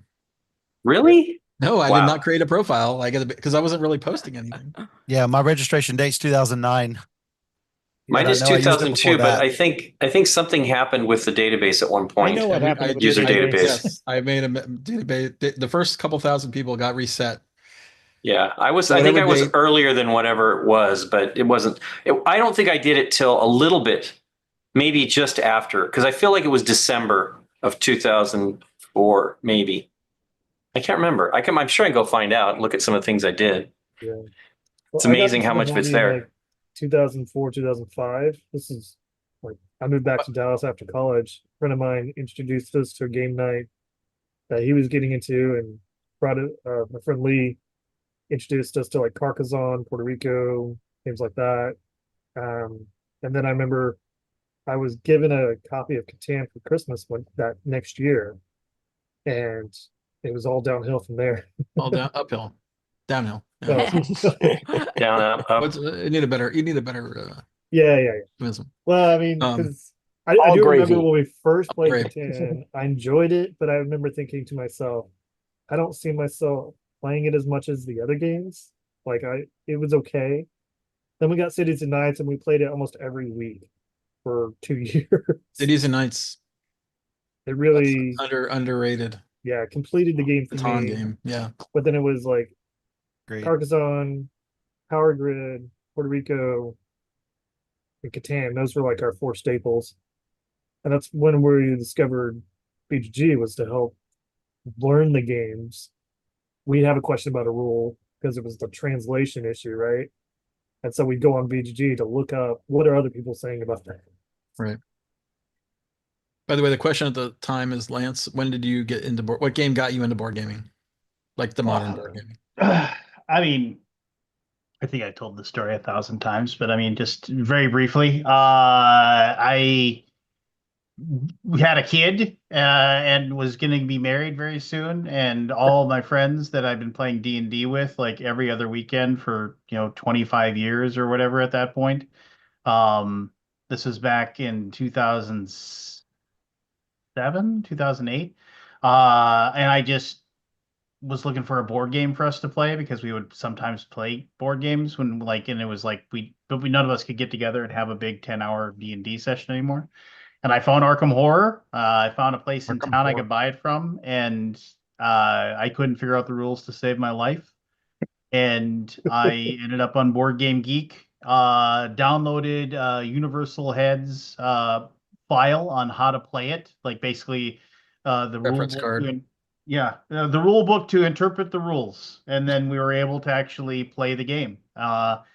And then, man, then it just turned into just spending hours and hours and hours on BGG, researching games, having discussions with people, posting pictures of games. And then like started writing reviews, obviously. And then that blossomed into getting a really crummy video camera and making video reviews. And then did that forever as the Undead Viking. And then 10 years ago, I got offered a job to work for Tasty Minstrel Games, where I worked there with staff, who's here in the conversation. Yeah, that's right. Yeah. And then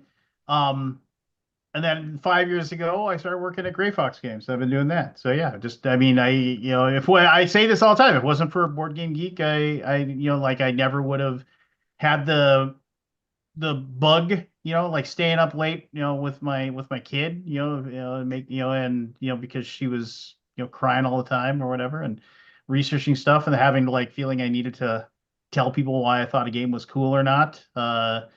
Had that little bug in my brain, and then that turned into like a passion, and then that turned into I had worked in banking for nearly 20 years, and then I left that job, a very secure job, to just I said, well, I told him, I remember I asked my wife, I was like, what do you think I should do when I got offered the job to work for Tasty Minstrel? And she said, I think you should go for it. And then I thought about it, and because I was, like I said, the job I had at US Bank was really, really secure. But I remember saying, well, I really don't want to be 80 years old and saying, God, I really wish I'd done that.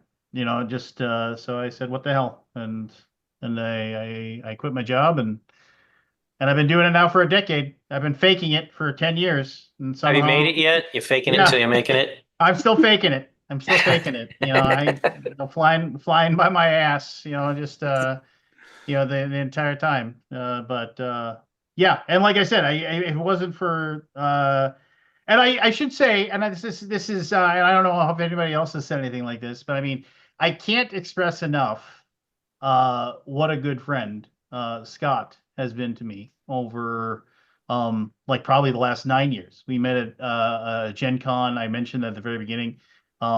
He asked me to come over and hang out with him. And so at Gen Con, I came over, and then he was like, hey, check out our video setup. And it was like 1,000 times better than anything I was doing.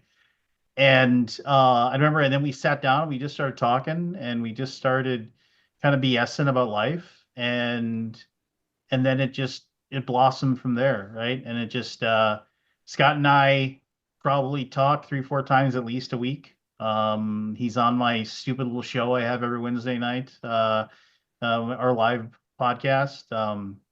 He's one of my best friends. World's longest running. The longest running weekly. I didn't mean to interrupt you there, Lance. But no. I mean, Thank no. you, I'll say it to anybody. I mean, Scott is one of the most generous, most kind, most good-hearted people I've ever had the fortune. I consider him my brother. I love him dearly, and I can't say enough.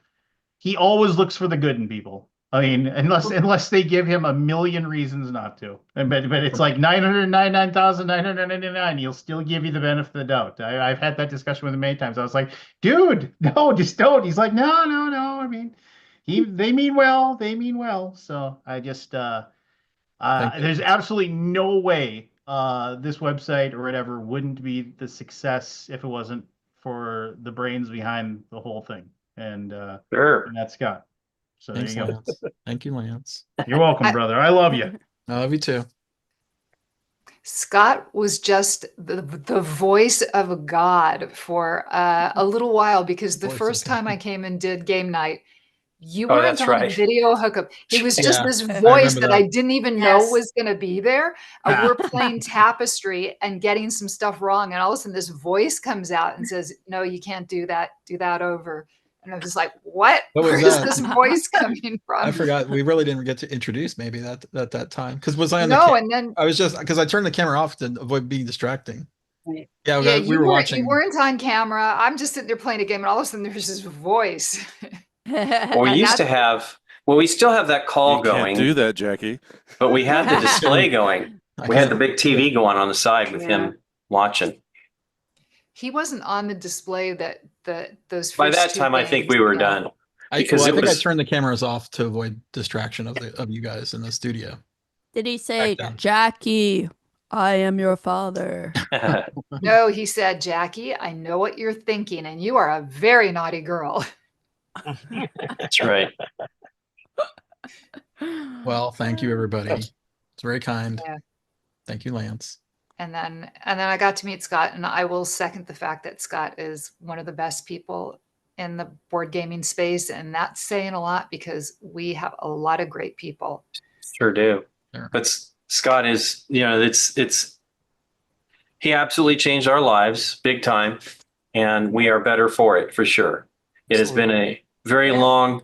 I mean, it's shocking. It's Very nearly 19 years now, which is crazy. That part I can't even fathom, really.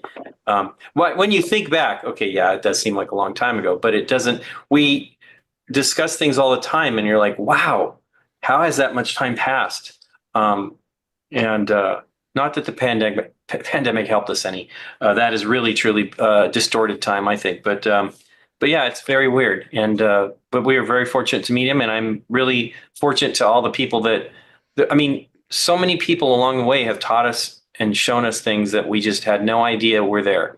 And it's been amazing. I've known Dave since, as I said, since 2004, and he was massive. Like when I met him, I was like, I want to be a top games by this guy forever. He's really great. He really is. People don't understand how great he is. Dave does not have a script. Dave and Rusty and Aaron generally, and Nikki generally remember the game. They read the rules. Edit on game night. Yes, Dave is the best. Yes. He really, I mean, we all have and Dave has had games where the crazy thing is Dave will learn the game moments before you play it sometimes. And it's insane. He really is a truly great teacher. And Aaron is great too. Aaron is so good with complex games, and he works very hard to understand all of those elements before he teaches. Rusty is the same way. Jackie was there for one of her early games, and probably one of Rusty's earliest teaches, maybe. But we did Tapestry and Abomination the same day, and Abomination is not a Rusty game. Tapestry might not even be a Rusty game, but he did a fantastic job on those games. It's challenging. I still remember walking in when we did Dune Imperium. We're And chatting. Aaron sits down. He just while we're talking about other stuff, reads through the rule book and then teaches the game flawlessly. And I was just like, are you just refreshing your memory? I think he was in that one, but he is very, very good. They both Even can sit so. down and read the games and teach it, provided it's not an hour read, but they're very, very good. They are the best thing that they do, both of them. And Nikki is trying to get better at is organizing it the way the player needs to hear it. And because, rule books are kind of abstract regardless, how many times do you open a rule book looking for something where it should be like logically it should be in this place in the rule book and it's not there. And they do a fantastic job of just realizing, seeing the structure of the instructions and then the way it needs to be taught, and then just doing that. It's amazing. It's really amazing. Yeah, and it's a gift. And the Yeah. other thing they do and the reason that I fell in love with watching game night was having to teach live as opposed to somebody trying to fit this in and, here, learn how to play this in 15 minutes. Yeah. It's like, learn how to play the game as long as it takes to actually learn it when you're doing it live with the pauses where people can ask questions, or just that tiny pause where your brain can absorb it. Well, And that's the thing. It is meant to be, we get flack for taking an hour to teach a game sometimes, but that's what it is. We try to teach you the whole game in advance so that you have knowledge of how to play the game when you get started. It's tough. And we also make it that way so that people can just watch that portion of the game and understand how to play the game.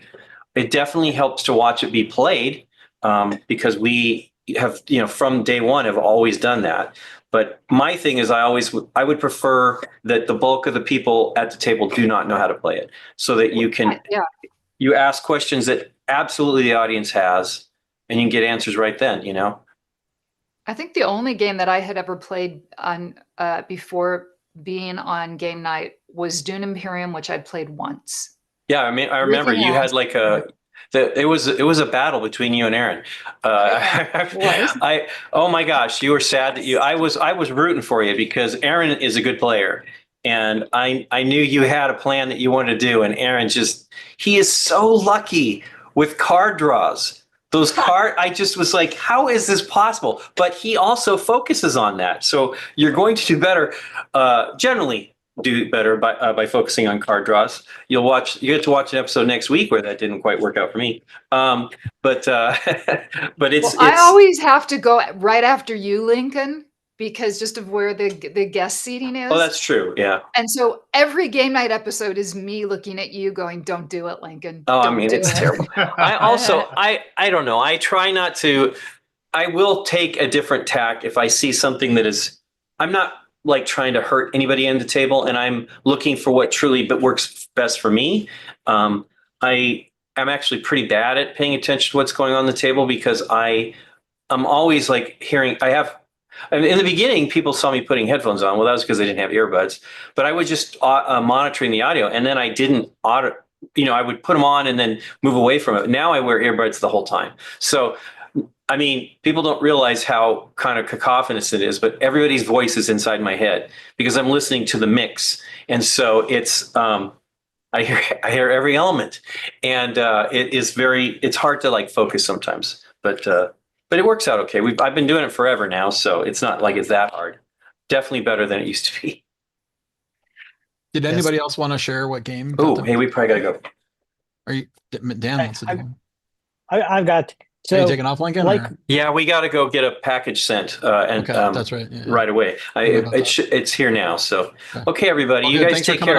Absolutely, thank you, everybody. I hope you guys play some games, and we'll see. Well, we might get back on here if you guys are still going when we get back. Right. Okay, guys, take care. See ya. Bye. Yeah, I was going to say, Steph and I are big at teaching all the rules. There's a lot of these 5-minute rules teaches, 3-minute rules teaches. Some games just can't be taught in 5 minutes. A lot of times people will watch these videos and think, okay, this is going to teach me all the rules. And it will just give you a good overview as to whether you will like the game or not. There's a lot of games that just take longer than 15 minutes. Some games take an hour to get a really complete teach in. And then Steph and I play the game afterwards, so the people who enjoy watching a playthrough can find out how to play that way. Both ways are fine, but it's just, I see there are a lot of people who want to try to learn everything in a 5-minute teach, and sometimes you just can't do that. Yeah, that was one of the points of game night. An art form, because every time I'm teaching, I think about public speaking and the rule of knowing your audience. Exactly. Because for me, it's like I'll start talking really fast because I feel like I gotta cover all this information that they need to know before we start, but I can see them starting to glaze. And I'm like, hold on, let's get through this real quick, and then we'll get going and we'll answer questions later. But you got to know, are they listening or have they already tuned out? Right. Are they actually giving them space to ask questions, or sometimes it's giving them little fiddly bits to play with while you're talking, and letting them set up the game as well. They start learning things. So it's an art form. Yeah, and I like to tell people, I'm not like the greatest teacher in the world, but I like to tell people up front, I've never played this game, so, we'll figure it out. Like, as an example, just recently I played Tiny Epic Game of Thrones, which is like, it says you can play this game in 60 minutes. It's this tiny game. I thought I knew everything, but as I'm setting it up, they start asking me questions, and I'm like, let me dig deeper into that. And I feel like the teach almost took, like, by the time, and they didn't include player aids. That's part of the problem, but I like the game though. I'm not sure if anybody else played that. All right, Dan. Oh yeah, Dan. So- Dan wants to do us. We sort of skipped over the game. So talk. like, so like, well, I've got two versions because, like most people, my first really modern game was Settlers of Catan. But first, I want to say I was fortunate that in high school I was into games. This was before Settlers of Catan. I had Cosmic Encounter, the Mayfair edition,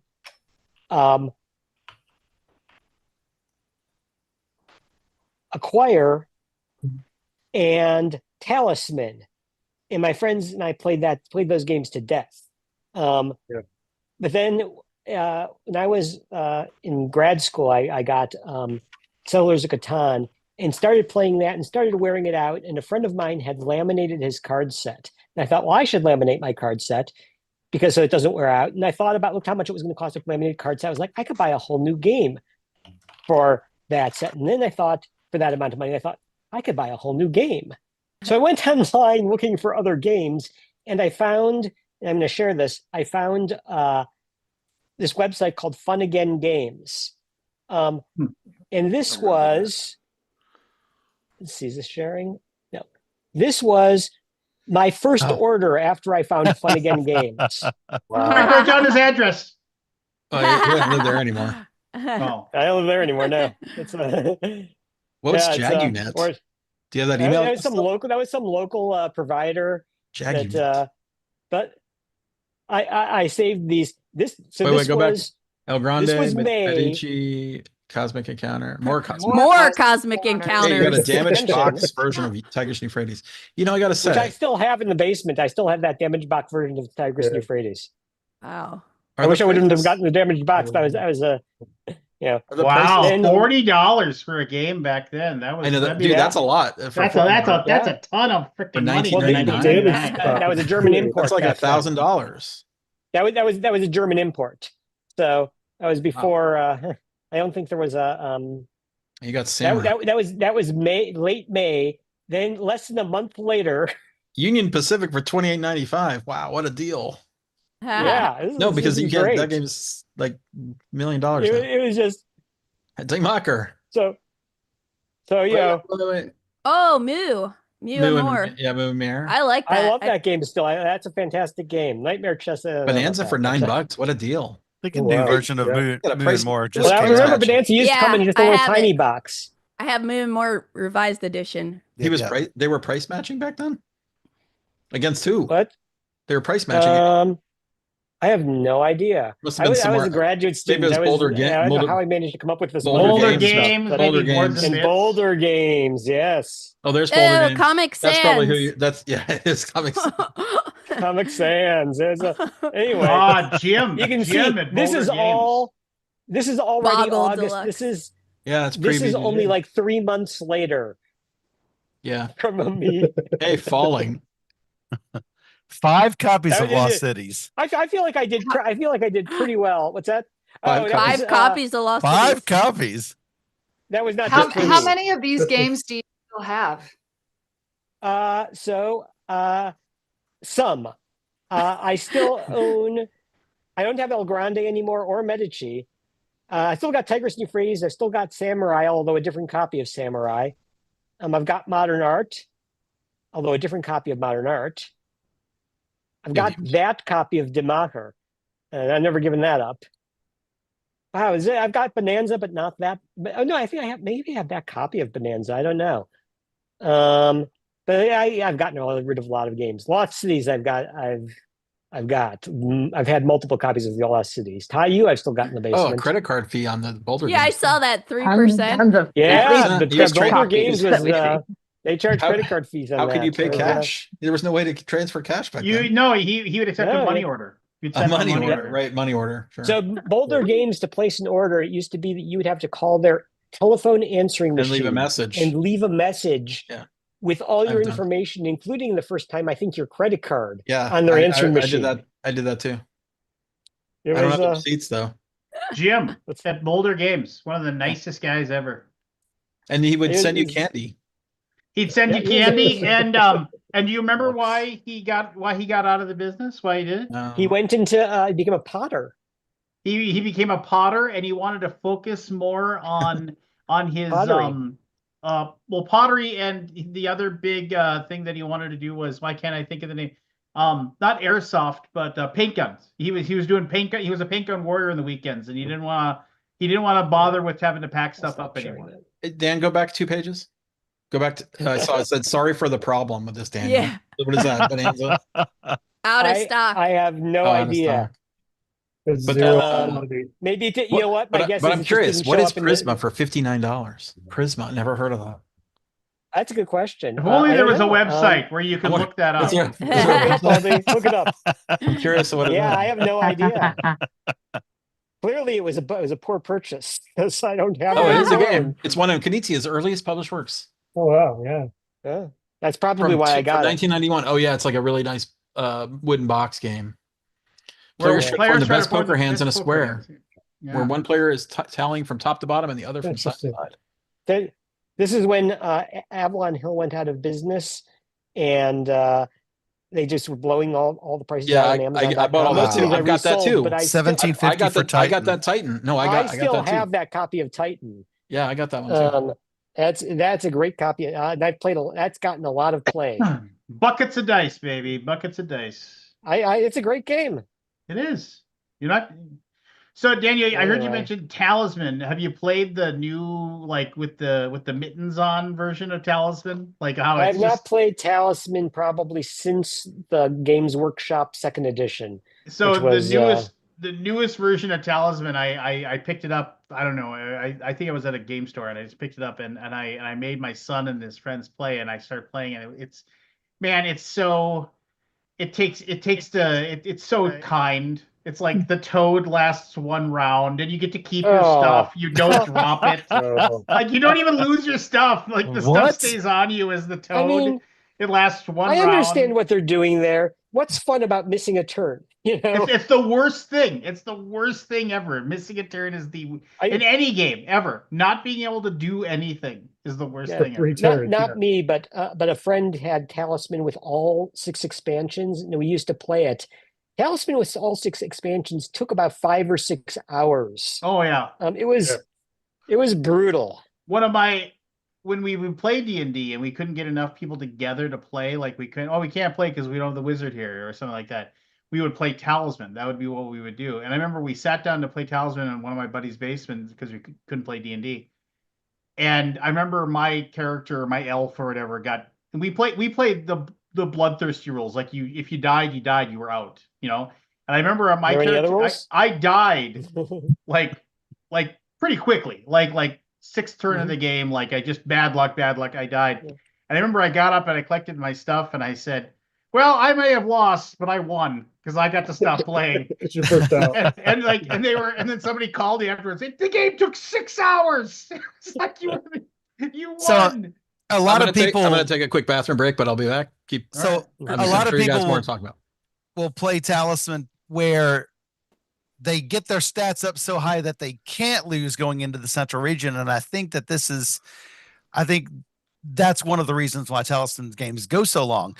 The key is to go up way before that and hey, take a shot, see if you can, get up there and take on the Crown of Command space or whatever happens to be there before you've got all 15s on stats or 18s and not have to, not have a chance at losing in the center region. I played a lot of 2nd edition, had all the expansions, got back into it with revised 4th edition. And I understand there's a 5th edition coming out now, but I tell you, the Steam implementation, the PC version takes away all of the fiddliness, all of the card shuffling, all of that. Oh yeah, And the it's Probably so how I'd good. experience it. I sold Online all one's of easy. my 4th edition stuff when I got the Steam implementation, and I'll only play it there now.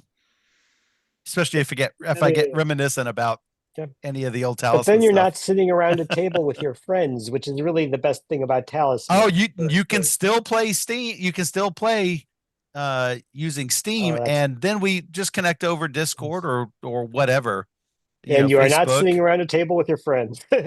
I'm talking to my friends. It's sure. With I mean, currently I'm sitting around a table in my mind with 9 of my friends. So that'd be 8. Yeah, just so you know. well, just kicked Michael in the shin under the table. 7 friends because Aldi is in the bathroom. So we had a real infamous game one time where someone, like, it was probably 6 players, whatever. Obviously lasted 3 or 4 hours. Someone finally got to the command, eliminated everybody else, but there was one player who had some weird combination of cards and their player ability that they were able to keep healing. So the person in the chronic command kept knocking them down, but they would just immediately heal. So it was a never-ending game. Am I going to have to come up And the person high that was mountain healing wasn't to come staffed kick up your butt? enough to go to the center, so they were just running around the board trying to collect stuff. Still, Well, I remember by the strict letter of the rules, like you couldn't enter like the Valley of Fire or whatever unless you had a talisman. Right. That was like That's correct. the one step before the Chronic Command. And there was this guy named David that I play with all the time. He always made a big show of the fact that he would drop his talisman in that spot because you can't enter it unless you have a talisman. But he put his talisman, you're like, and I'm going to drop it right here. And then you go to the Chronic Command. You always, it's like, if you're there, you could see it, but you can't get in because you can't enter. I was Never once on the actually played space. Talisman. What? Neither. he'd kick himself if he got booted It's out. a rite of passage. So, I was actually you're on not the really space. missing out. I was on the space before the Crown of Command. Overrated. And somebody acquisitioned it out of my hand, and I'm like, all right, let's make the slow walk. 1 turn at a time, backing out. It's the worst. It is. Yeah, I mean, it's a game of its time. I mean, It it's is. like, but It shows there's its a lot age. there's a lot of us that have fond memories of it, right? I mean, just because we played it when we were in high school, Right. and it's just. Well, that's how I feel about Hero Quest, because I know Hero Quest is not a stellar design, No. Right. What do you think of the new one? Carries nostalgia. Did you pick up the new one? Into... I did. I actually just so you bought just the. said you have There's a pretzels. Target exclusive right now called First Light, which is kind of like another entry point, and I kind of wish more miniature heavy games would do this. It's basically a Hero Quest set with less minis in it, so it's much more affordable. But Right, and all the furnitures are just tokens. They're just cardboard tokens instead of sculpts. So it's like if you just wanted the game, which I mean, Hero Quest is not a great game by itself. Usually, you're buying Hero Quest for all of the fun bits, but yeah. But yeah, Absolutely. I've been I was trying to avoid it, but I was like I couldn't help myself, and yeah, I've bought a bunch of that stuff. I didn't do the Kickstarter. I bought it. I bought it for my son because I think he thought he would want to play it. Yes. Yeah, Hero Quest is a great game to house rule to add your own stuff to. I'll agree with that too. Yeah. Yeah. Fantastic minis though. Fantastic minis. Yeah. It's why I ultimately decided to go ahead and go for it. So. What were we? Let me think. Since Scott's not here, and I'm usually no, I don't know. Like let's talk about him. Yeah, let's Wait, talk about Scott. No, Steph, we didn't hear he's the Steph's best. game. Oh, Steph. Yeah, we didn't hear your origin game. Origin game stuff. It's kind of funny because it was also Arkham Horror, but Nice. I needed to find other games. My group was hated it so much. No. I hated it so much, and I her needed other group played the games. same thing over and over and over and over We again. played it all the time, and I'm like, I'm not making any choices because we had an alpha gamer because it was clear I didn't care for the game when we were playing it. I'm like, why aren't we even doing this? So I found other games, but I've always been playing board games forever. Like it's always been a thing. for me. And like Yahoo Games, we were talking about the other day. I'm like, oh my God, I used to play Yahoo Games all the time. I was so addicted. Yeah. And so basically Arkham Horror got me into the hobby gaming world though. So Cool. Okay, now Lance. No, okay, so I just did a video with this with a buddy of mine. Is there a game that anybody like you really, really love, but but you think it doesn't get the credit that like it deserves? You know, like maybe like more people don't know it exists, and then they would know, or maybe That's everybody loaded. else. That's a loaded question for me. I have one that you can see on my virtual board that I cannot get to the table, and that's Petrichor, which is a great game. I've only played it never got to play once, that one. and I liked it a lot. So I'll play Okay, with you, Candace, Jackie. we're playing. There. And why is it that people don't want to play it? I mean, do they have a reason why? Or? It's area control, but it's it's not just area control, but it's area control. I have some friends who do not like area control, and it's one where it is very hard to predict what's going to happen, even though you can see it and it's there. It's so difficult to visualize how your raindrops are affecting your plants, and other people can move your stuff around with the wind. And it's a challenging game where you just have to be able to hold all these possibilities in your head. But it's probably shouldn't play Dominant Species with them. Yeah. Although I have one of the people in my group is like the Eurogamer that always wants to know what something is worth. Will not do anything with negotiation. Candace our mutual friend, Amanda Panda, who is one of the people who does not like area control. In fact, we went over to Candace's house to play Time of Crisis. And I got there first. Candace heard me tell this story. I got there first, walked in, and Candace says, so it's just area control, deck builder. And I said, okay, when you explain this to Amanda, don't use the words area control. Candace forgets. Amanda walks in and Candace says it's area control. And Amanda's like, no, and just lost it. It was hilarious. So I have the one person who no area control, one person who's like nothing higher than a 4 on BGG, the one person that's like nothing lighter than, a 3.4. And then so you have this little thing with everybody and no bidding. And so I'll play anything. Me too. But yeah. I think there should be more auction games. Let's go. So the one game that I think does not get the love it really deserved, it never got an edition that was worthy of it, is the sadly late Corey Heath's Why Did the Chicken? Which it's true. I mean, we had an implementation of it on Board Game Geek. We coded for a while. on BGG. It is one of the best party games ever made. It is fantastic. What's that? We need a deluxe. It so needs a deluxe version. It's a. Does it predate Apples to Apples? I'm not sure, but no, I don't think so. Maybe not quite. But in the game, you have a question card like what happened when blank had a fight with blank, and then you put 2 noun cards, and then everyone writes punchlines for the joke, and then the judge decides which one they think is funniest.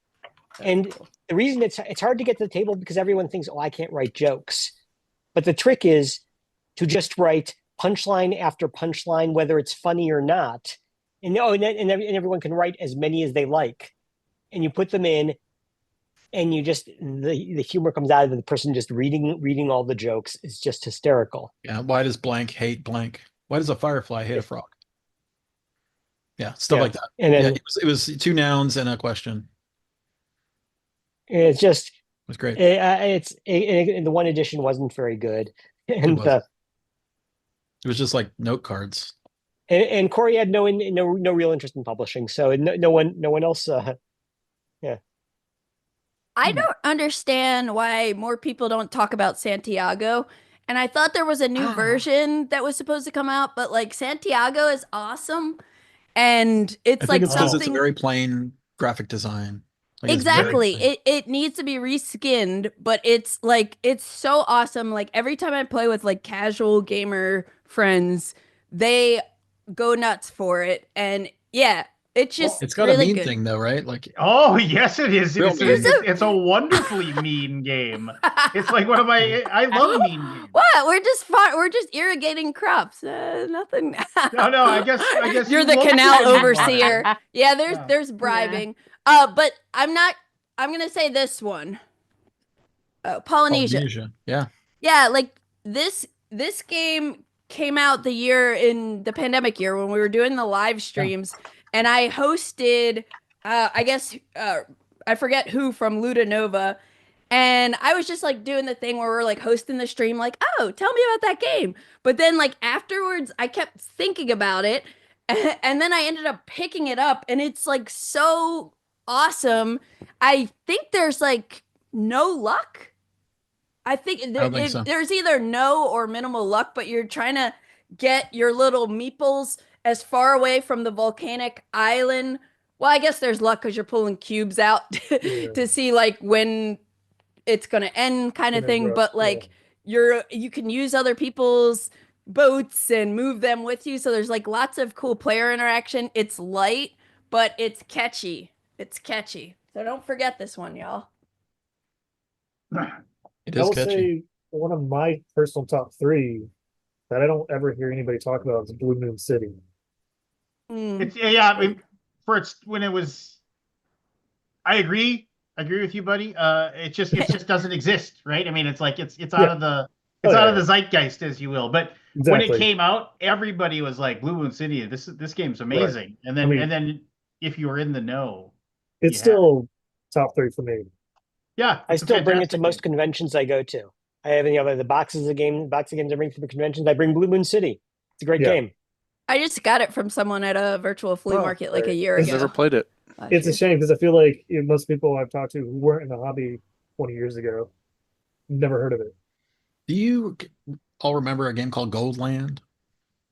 Oh yeah, Goldland was like a Wolfgang Kramer game. It was like an adventure game, but I feel like that never really got its fair shake. I love that game. Yeah. And there was another one that was like it was a not polyomino, but triangle game.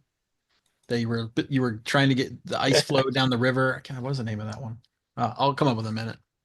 I do remember. I rated one of those games that I really loved. What? I gave Goldland 4 stars. 4 out of 10? 4 out of 10. Yes. Oh, I love that. I remember with Blue Moon City that if you had, I think the expansions, there's a couple of little tiny expansions that Fantasy Flight made that like they probably made like 7 copies of each, and people just like were always looking for them, like begging to find them. If you had those promos or those expansions, I remember like that was way back in the day when you'd like see people like in math trades and what have you. Those were actually in Spielbox magazines. Yeah, I mean, like, but they were a tough to track down item, if you will. I found one set. I'm still looking for the other one. Oh yeah, I mean, and sometimes it's just weird because certain games just don't publish a lot of them, or they never really got picked up. Like Kai was a game that was great, but it was like they probably made 1,000 copies of it. And if you ever played it, you loved it. And I'm saying this to nobody because nobody knows what Kai was. So. I know what it is. Well, I played it. I didn't love it, but I'm not everybody. So no. I feel like some games have trouble finding their audiences. Like if they find the wrong audience first, and I feel that happened with Beowulf the Legend, which is Beowulf's amazing. One of my top games of all time. But it looked like a strategy, like a serious strategy game. And it's sort of a serious strategy game, but it has a big luck element that all the serious strategy games say this game sucks. Right. If you play a Reiner game, it was like a Reiner game with push your luck. Oh, yeah. Yeah. Is it push your luck? Yeah, I can kind of relate to this comment. Yeah. In so many ways. Yeah. Well, it is. And they didn't do themselves any favors when they then released like his Beowulf the movie board game. Oh, that's correct. Is that him too? Yeah. Yes. So it was So they didn't do themselves any. They definitely did muck it up with that like not so great Beowulf movie that came out way back in the day. So with Angelina Jolie, that one. yes, Yeah, I remember that was like one of my. It was like a 3D graphic one, right? Yeah, it was one of the Zemeckis Zemeckis projects with the motion cap. Yeah, where it's the likeness of Russell Crowe but not his voice. Yeah. I have one more that I bet nobody's heard of, unless you listen to the Board Game Geek podcast when I talked about it once. But this game I just discovered last year. I know this game. Okay, you know it. I played yeah. it, and I have played it. Yeah, yeah. Anyway, go ahead and talk about it. It's just like I love the art style. It's so charming and quirky, but it's a competitive like adventure game where you're trying to like there are like I think 4 different ways you can win. You're moving around a map, you're exploring locations, and you have a bird too. You have a bird. So each turn you like move your bird and you move your person and you do an action like at one of the locations. And I don't know. I think it's super charming. I can't wait to get the second edition with the expansions and whatnot. But I just had a blast. Like it's a fun like storytelling game, but it is competitive and there's strategy because you're trying to be first to win and want to like either have gold or have a bunch of recipes or something. What were you gonna say? Did you like it? I did like it. I played it solo.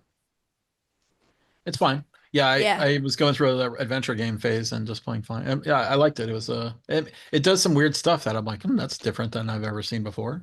So, yeah, unique. Yeah, I like it. I didn't dislike it. I liked it.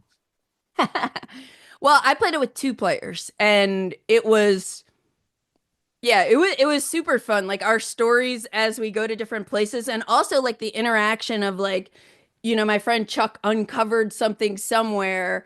And then it was like, if he didn't go back to get that at some point and I would have gotten it, I could have won. And I don't know. It's cool. It's fun. So, Pauper's Ladder. Pauper. And you get to play a pauper. All right, Candace. So we're going to have a day when we play all the P games. Yeah. What Only is that? letter P. Polynesia and Pauper's Ladder. I got it. And Petrichor. And Pax Oh, Pamir. Petrichor. How about that? Oh, and Pax Pamir. This could be I'll bring that's 2 P's. I like it. I didn't even realize that. But yeah, let's do it. All right. We got the P game. What was the game that Frank and Doris made back in the day that was with the amoebas moving around and they were evolving? Like soup or soup? Or Zupe. Or Zupe. Primordial Soup is the English edition. That sort of just disappeared over time. It wasn't very fun. What? Unless you're friends with Joe Huber, then it appears all the time. And then what happened to God, I can't remember the name of it, but it was the remake of the game that no one could buy.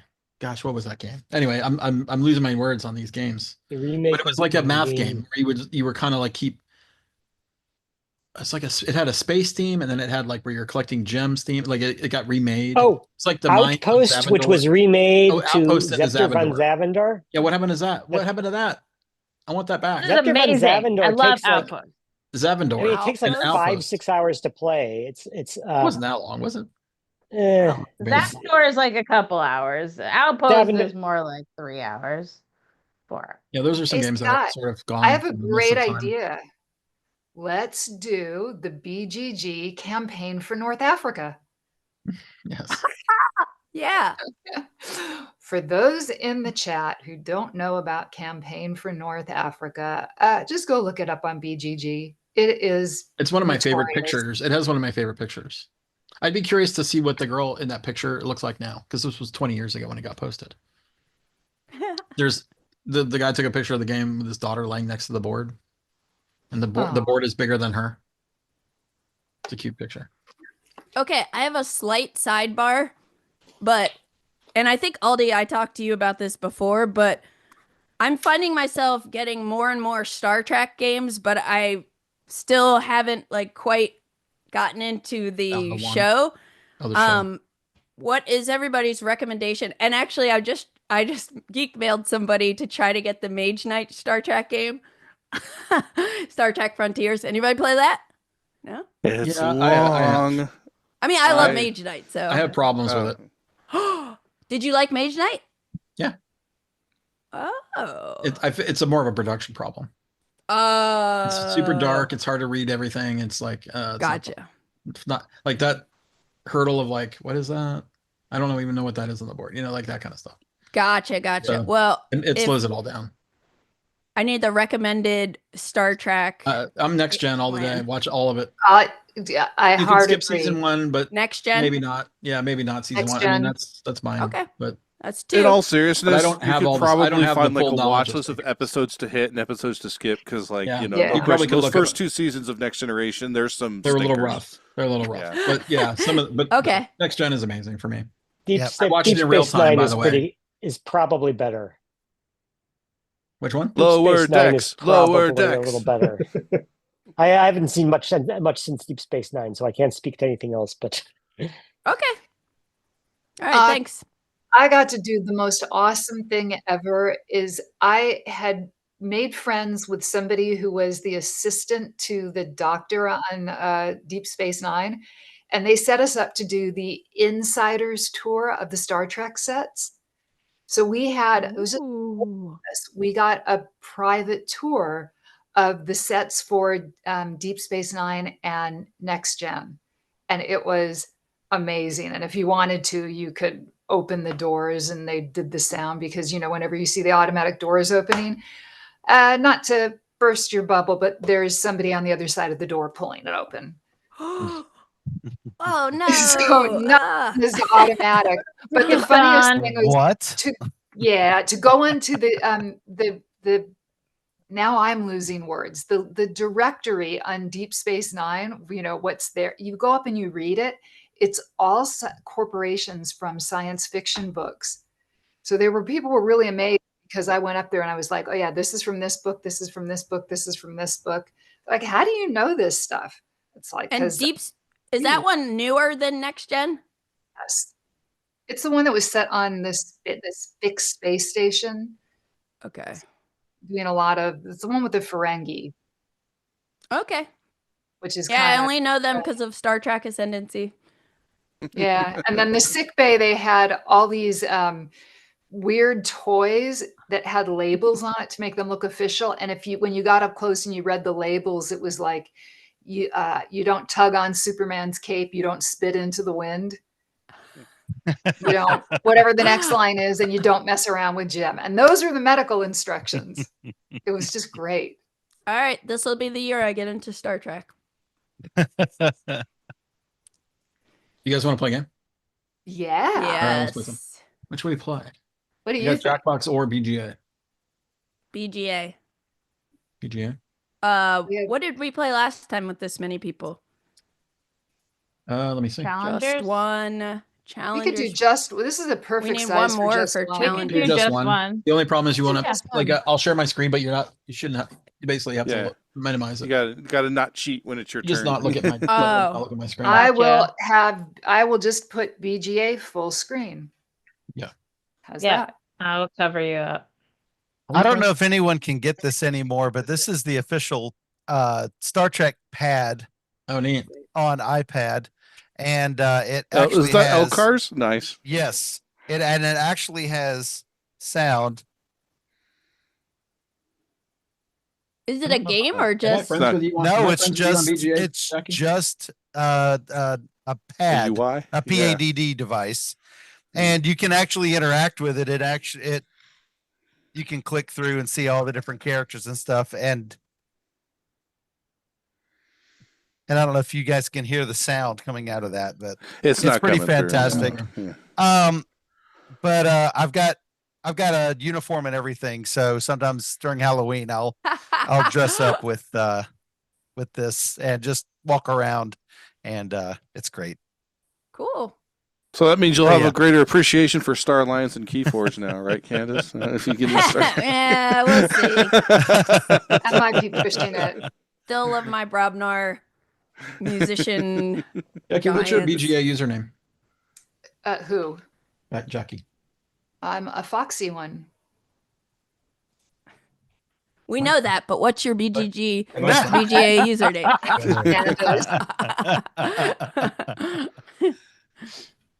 Guess I don't have you as a friend. Join. There we go. Right. Yeah. For those that don't know the rules of Just One, where have you been? But Yeah. Yeah, that's one of the underrated games that doesn't get enough. No, I'm just kidding. it doesn't get enough love. That and this indie hit called Code Names that came out like 10 years ago. Okay. Everybody in? Yep, waiting for I players to join. don't think I got an invite.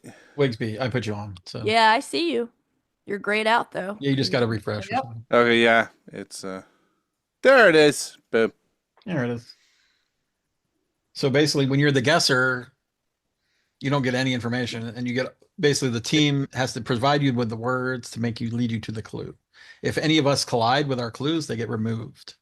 Yeah, and words with the same root count as the same thing. So the example they always give is prince and princess, which would cancel each other out. And I'm the first guesser, apparently. You're the first guesser. So I am looking at just a screen with a question mark. You're not looking at it. And I'm looking at cats lying in the sun. Okay. I'm adjusting the chat to cover up Aldi's word. I am only seeing BGA giant screen. Oh, that's you, Michael. Yeah. I was like, the friend request popped up. Who is and that? I was like, that sounds familiar. I can't remember why. It's me. Coming through on our screen grab. So Derek, we're just waiting for you. Yeah, okay. Oh, this does not sound promising. Familiar. I can't remember. So now somebody That's great. human will check and make sure that the AI basically got it. Oh, I'm glad I didn't write that. You have to verify that. Yeah, so a couple things. Okay. I know there's a thing. There's a couple. We got one collision. Yeah. Hey, so I've got a cheetah, lion, and khakis. So now this is, oh boy. I'm glad I didn't write the X one because I almost did. Yeah, that's the only. Now oh God, okay. Savannah, cheetah, lion, and khakis. This is what my guess is going to be. I'm going to. By the way, if you guess wrong, you lose a card. Oh, you know what? I put on infinite mode, so we're not. Oh, we're not doing that. Okay. Yeah, it's just we play till we're done. All right. Just well, go, I'm guessing. Aw. I'm guessing Safari. Oh, good guess. Yes. Yeah, I was gonna say Zone, but then I saw Jackie was guessing, and I was like, "Oh, she might not know that one." Zone from Pokemon, the Safari Zone. You cannot use. Yeah, you can't use. I wouldn't have gotten that. You can't use foreign word equivalents. Nobody better write what I put because I think it's good. Yeah, this could be. Man for a challenge. All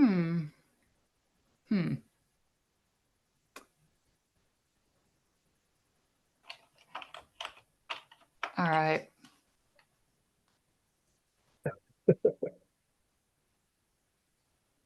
Yeah! You should probably. Yeah. Oh my God. Those 3 and 4. No. 3 and 4 are technically X's. Those should be X's. They're gone. Oh wow. Yeah. Yep. I'm excited to see this. You're gonna be okay, actually. Maybe. You're getting 2 words, Scott. Man, I can do it. You can. I think so. Very possible. Yeah, they're pretty good. Sorry, Derek. Quiet. If anyone's to be left, hippie and quiet. Pair. Whoa. Hippie and quiet. Huh. But think of And them collisions. separately. Of course. Lots of. I will say a couple of words other words I thought no one said. So Well, Scott, if you're just showing your screen, Yeah. then the chat can help you. Oh yeah, the check can help me. The one that I wanted to do did not have a collision, so I should have done that. Yep. Yeah, there's a lot of that in this game. Yeah, there is. I thought mine was going to get canceled. I almost did yours, I'm, but then I didn't. it almost 'cause I feels thought- like it should be like, I don't know if anybody's in chat can help me. Not seeing any messages. Talk through it. I'm kind of I'm not thinking like a remote location, like in the middle of nowhere, like countryside or something. Or You can always skip. No, don't well, skip. there's no penalty here. So if Well, it's- you could pretend. I mean, if there was, would you skip? I'll make it. Yeah, I would probably skip. I would say isolate each word, each clue, and think about what you Chills. think of with I mean, each hippie one. chick is the only thing I can think of, but I don't think that works with quiet.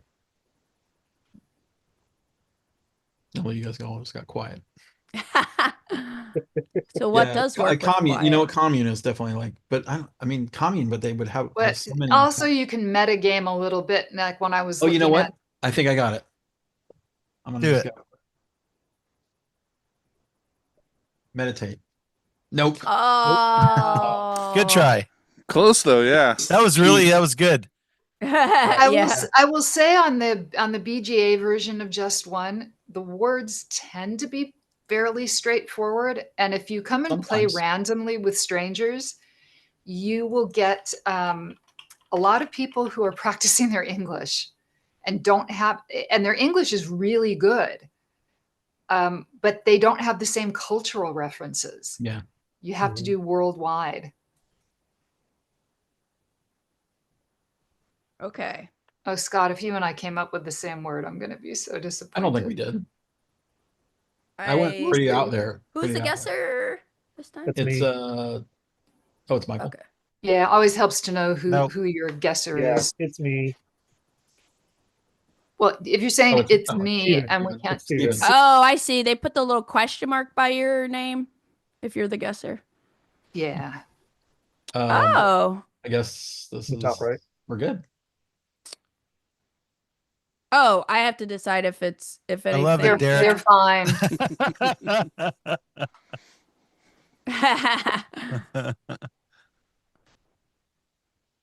Ooh, interesting. Oh.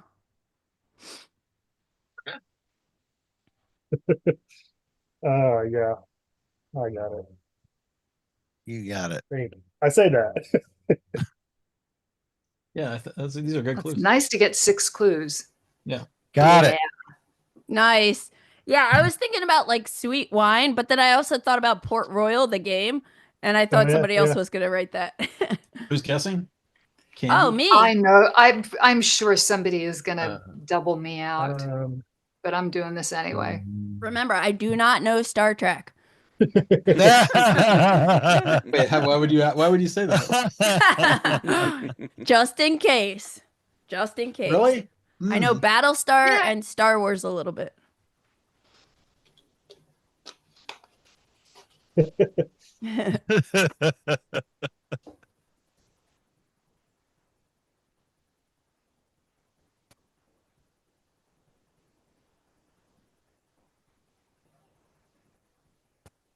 Oh, No, we crashed.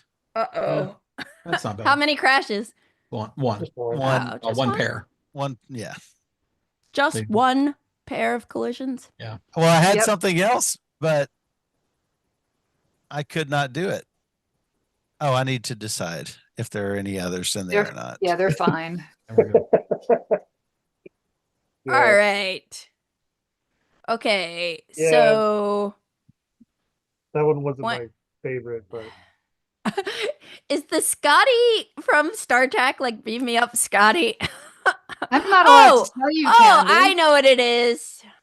That just I love that you just. I don't even know. Literally. So I mean, you got. Here's the. You were gonna get like. I was Not gonna the say Star Trek transporter. reference. yeah, I was gonna also say transporter, and then I deleted. That is thought funny that that I was was- like just said the Star Trek thing and it was Who's beam. the guesser on this one? Me. Michael. It's Michael. Oh, good boy. I don't know you well enough to If you do look the at the name thing. list, it'll have a question mark by whoever's Yeah, the well, current. it just doesn't have a spinning thing that we're waiting for them. Because I would give, depending on who this is, I would give a Yeah. different clue. But we'll try this. Oh, Oh. Steph.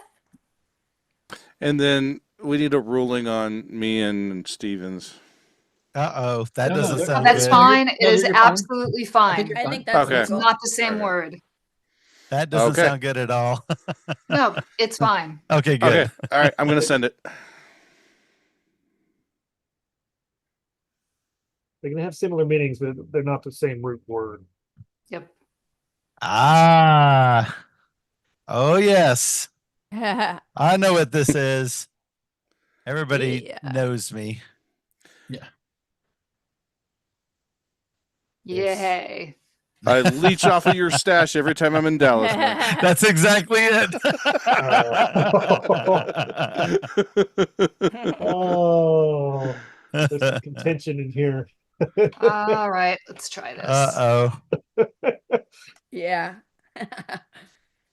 Oh, I thought of a better one. Oh well.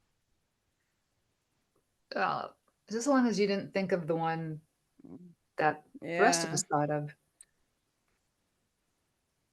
Oh, I need the cat cam. All Where is right. this? It has to be just one word, right? Yeah, Yeah. one. Yep. Just one.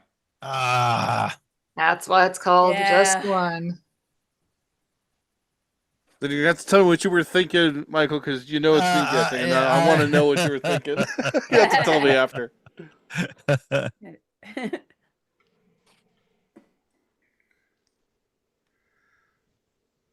Oh no. Oh no. Oh. You know what? Wow. And nobody Yeah. said certain things that I was really Oh, expecting. Oh my god. Well, but this is gettable. This is gettable.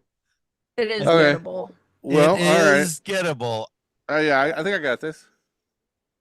Oh, No. No, that's a good guess, though. That's Yeah. a really good Great guess. guess. And I th- Steph is the anti-foodie. I was gonna do Unfortunately. like Texas. I was gonna do Austin or something. I was gonna do Hard 8. Yeah, me too. I was thinking about that. Oh, hard eight. I was gonna do Hard brisket. eight. I should have done brisket. yeah. Okay. Who's guessing this?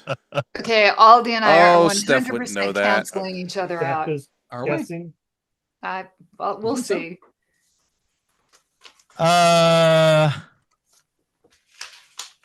Oh, so okay, that was Derek. This is Steph. This is Steph, Oh.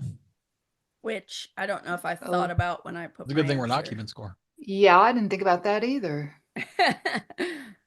I just. Well, yeah, I had done my clue for you, Candace, before you said, remember, I don't know anything about Star Trek.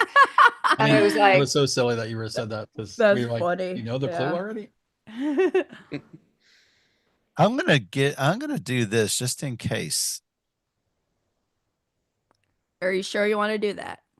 No, I'm not. well, sometimes everybody's going, oh, that one's too obvious, and nobody does the one thing that Yeah. you really Right. need. Yeah.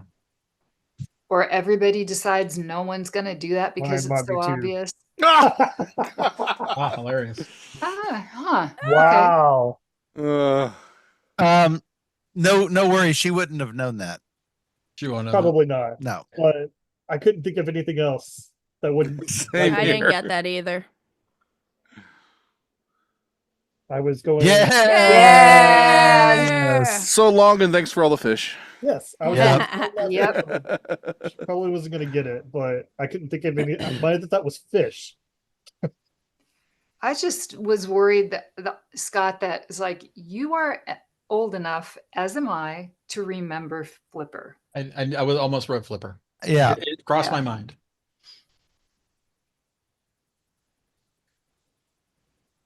And then Forgot I what thought, wrote already. I thought for Who's sure guessing somebody now? was going to write porpoise. No. I'm going. Whose a is little this bit- one? Going a little awkward. Odd. Jackie is guessing. Jackie. Jackie, who has almost no current pop culture knowledge, just FYI. Oh my gosh. I just had the best clue for Jackie. Oh no. Yay! No, it's good. It's good. No, it's great. Fantastic. Lucifer Cake C, Advocate Satan Horns. If it were not for cake and C, I'd be you guys are going lawyer just because it's me. Lawyer.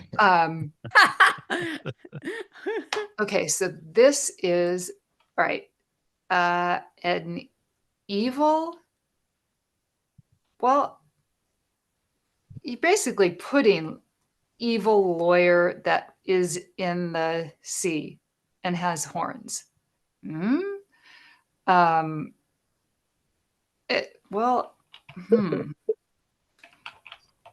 about my clue? I'm looking at it. That's what's messing me up, Candace. And there's usually a thing that if there's one thing that's an outlier, you just get rid of it. So, but because see, now being me, the place I'm going with this is Poseidon, but I'm pretty sure that's not going to be right. What the cake? Evil cake and horns. And see, what kind of creature is this? Oh my God, cake? Candace, what are you doing to me? I have no idea what this is. It makes perfect sense. All right, it'll make sense later, but look at Steph, Michael, and Wigsby.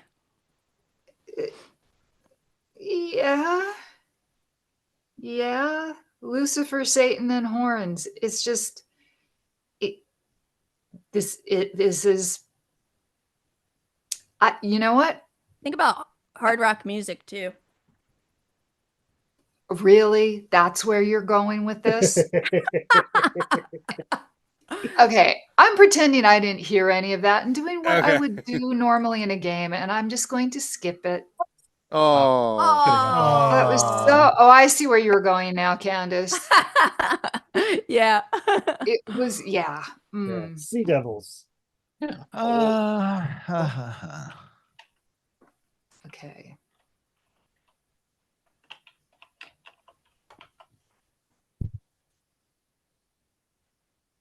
We will see. Trying not to edit myself.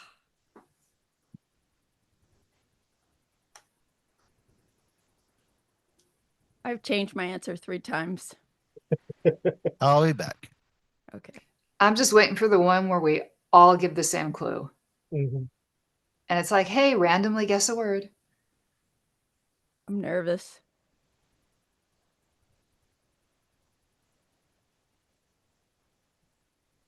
Steph? Oh. This is amazing. Oh! Whoa! I don't see any problems with any of these, right? Yeah, I think it's good. I'm getting Go six. for it. He'll get this immediately. Oh, Steph, that was too perfect. Oh yeah. Yeah, you guys were. Yeah. Good job. Yeah. And now it's for Steven. Mm-hmm. Okay.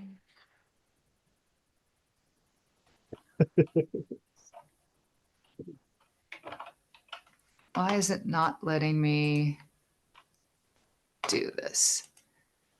No. Yeah, there we go.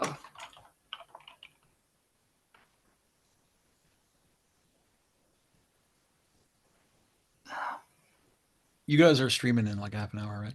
Yep. Stephanie, Michael. Okay. We are. We need to set up for it pretty soon. Yeah, just we can. I mean, since this is an infinite game, it never ends, right? So I'll have to stop it. Oh, it's fine. All right. What are you streaming? They stream every Wednesday. Uh-oh, Steph, are you on mute? Your voice got cut out. Oh, he's muted or something. Wow. That was the word I was trying to remember. Oh, really? Wow. Yeah. We're all good. Okay. Can you hear me now? Is that better? Yes. Yeah. We're planning on streaming Asian Tigers, I think. So. Oh, cool. Are you liking that one? Yep. Michael didn't like it. I think it's okay. Yeah. Have you played Got it. the one Spreadsheet in a box? Have you played Nova Era yet? Not yet. It looks cool. I saw It does. I picked up a copy. And have you done the Lord of the Rings trick taking game yet? Yes. No, I'm dying to try it. Looks really good. This one, Candace? Yeah, I've got that one. I'm guessing this one. Also, next month, me and Jay Bernardo and Jenna from Board Game Garden and Taylor Reiner are doing Trick Takeaway. So, oh wow. So we're gonna be like between the four of us posting like shorts and video content on trick taking games the whole month. Sweet. Nice. Trick Takeaway. So, yeah, I'm sure that Asian Tigers is for somebody, but it was not for me. Yeah. It is very, very, very abstract, and I just don't do abstract. Are you guys still liking Unconscious Mind? I just bought that. I did not care for it. No. Okay. Oh no, kiss of death. Oh boy. They both didn't like it. I you guys didn't like she turned up her Unconscious nose Mind? a little bit. Good. She's gritting her teeth. Oh no. Oh, you're muted again or something. No, I just didn't say anything. I have no comment. You know, oh no. I am. Oh no. I'm wishing. What? I'm very I much didn't even see wishing what I had watched a full playthrough of Unconscious Mind before buying it, because I was trying like which complex game this year really caught people, and it was. Oh, I know what it is. You know it? Yeah. It took me way too long. Oh. Yeah. Good. Because I was like, I was like, what goes with limp that we're allowed to say on TV like this? And I was like, biscuit, limp biscuit. And then the other ones just made sense. Now, with it. we did stream a playthrough of this, Jackie. And you would have of Unconscious Mind, you would have found it if you had liked it or not. Yeah, I didn't. I was just kind of going off recommendations of people who like similar things, and they were kind of like, yeah, pick whichever theme appeals to you out of these three complex games, basically SETI, Unconscious Mind, and Civolution. And a bunch of people just said, go off the theme. And for me, that was a no-brainer then. But when I look at the mechanics, it's not. And I'm going to get it to the table once. And I ended up buying it. Somebody had like this stupid deluxe Kickstarter, ridiculous thing. And I just was in, it was one of those impulse buys that resulted in immediate buyer's remorse before I even picked it up. Oh no. Well, it's still so new. Like you can offload it probably pretty easily. For sure. Yeah. Especially if you have the deluxe. I will bring it to recommend playing it. Yeah, you should play it. A lot of people like it a lot. Yeah. So it seems to be. We'll see. I might like it. Wow! Ooh, look at that. Well done. Yeah, good one. Pros. You're getting a lot. All right, let's see here. Oh yeah, easy. Easy. Is mine Epson or Epsom with an M? It said Epson. It should have an M. Oh, okay. I put an M at first, but then I was like, no, I think I say it Epson. Who's guessing? Me. All right, I'm changing my clip. Ooh.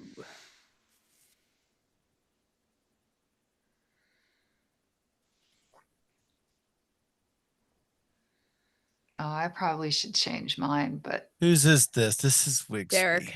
Yeah. Well, hopefully somebody is giving a particular clue. Hopefully. Yeah, I'll tell you what it is afterwards if it doesn't come up. Which I'm tempted to change mine too, but might as well just give it if you're gonna. We got some couple that matches. 3 and 4 cancel. Yeah. And yes, Michael, yours was These the one are I was thinking different, of. but whatever. Oh, No, good. 3 and Steven, I almost matched you. Oh. yeah, I almost No, I and think 4. 3 and 4, I think, are the Yeah, same. 3 and 4. They can, Yeah. they Enough. are. I disagree. And but also, sure. I can't believe nobody put something. But I Yeah, me can too. because I Me too. know.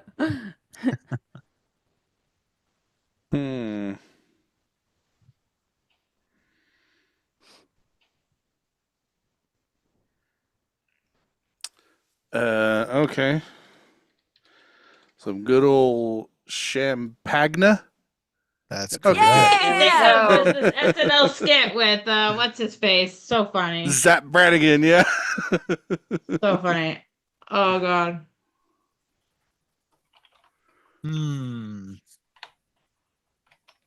I mean, Champagne is a place in France.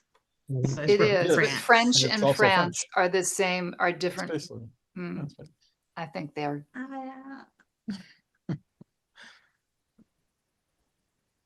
This one always makes me. This particular word. Oh, I have a better clue now that I'm thinking about it. Who's Moist. Uh-oh. Uh-oh. I'm guessing. I have no I idea. know. Yeah. You're gonna get it. You'll be fine. It'll be fine. Everything's fine. You're gonna be fine. Everything.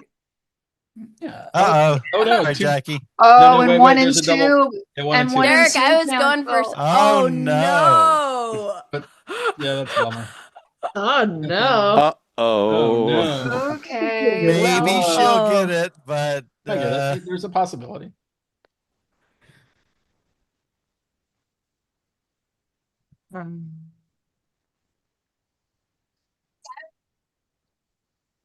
That was my phone. I like it. I was gonna do like it too. something. Like it. if it. I don't know. I'll There's some clues. This is where you have to really know your who your guesser is and what their Yeah. references are. guessing that. Oh, pretty No. close. She does not drink. Yeah. She doesn't know peach schnapps. So schnapps is poison. Yeah. Schnapps is Yeah. poison. I know. I realized that after I did it. I was like, oh, it's Steph. Whoops. Okay.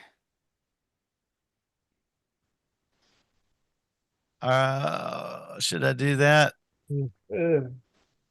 Don't do it. That might be. Whatever you're thinking, Don't do it. do it. You spelled it wrong. I did it anyway. Whoops. I did it too. I did it in. Oh Hopefully no. we didn't do the same thing. Oh wait, I can't do that. No. Now, come on. I'm looking forward to guessing this off one word. Pretty sure I spelled it wrong. Well, you can never get just one word, right? Yes. Or I guess maybe if all but one person matches. Yeah. Yeah. If But you, it's you okay. could have a 3 and a 2 match, and you'd get one. You got this. You got it. You If got they this. actually get 0. Totally got it. All right. If it is not this, then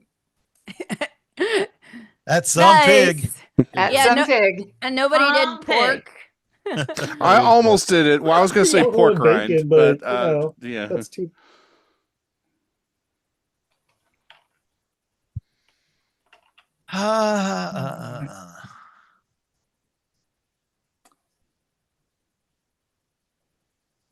Wow.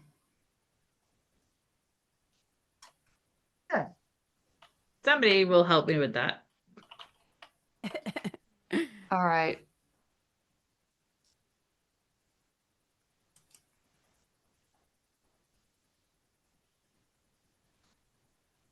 Mm. No.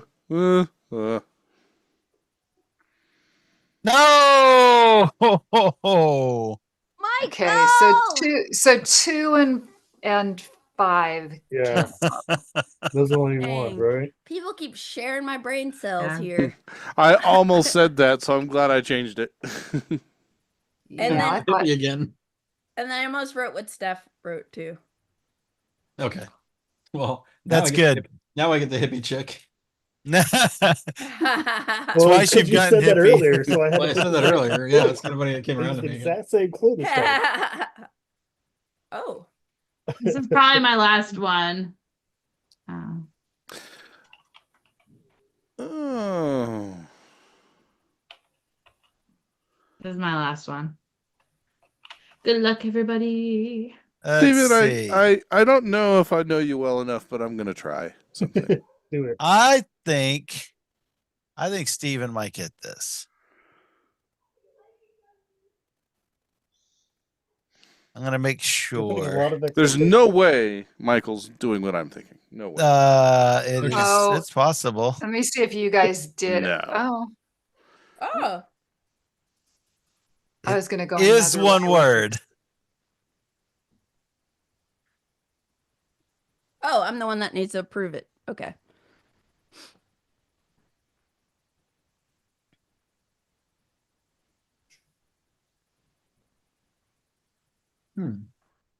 No one went the way that I was afraid everybody was going to go. Be curious what your guess was. Yeah. Okay.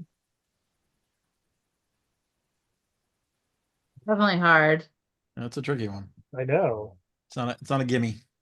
Yeah, this one's going to be rough. I don't match with half of them. Think out loud for the my viewers. original thought was wings with Icarus and barbecue.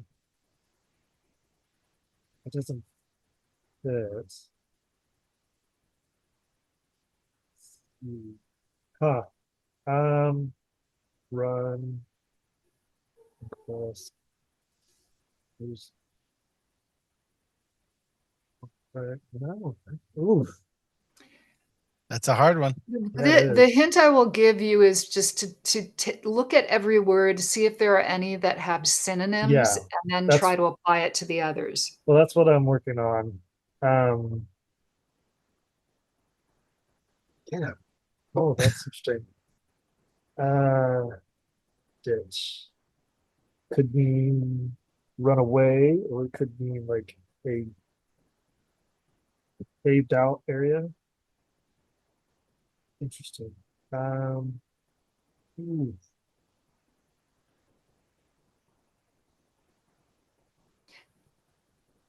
This is a hard one. Yeah. It really is. It is tough. There's one reference there that if you don't know it, you're never gonna get it. Yeah. Yeah. Yep. And then And there's I another will- reference there that I'm not even sure I understand. I'm with you. I know. Well, somebody will explain in a minute. Yeah. Give it a minute. Sometimes Lucy. these things take a minute to work out in your head. Gotta percolate a little bit. Gotta yeah. percolate. My brain is bouncing around to 20 different percolate. things. So Let it percolate. Well, you got a free guess, so you could either just hit skip or guess. I'll give you one little clue. If you look, maybe think about Aldi and Steph's.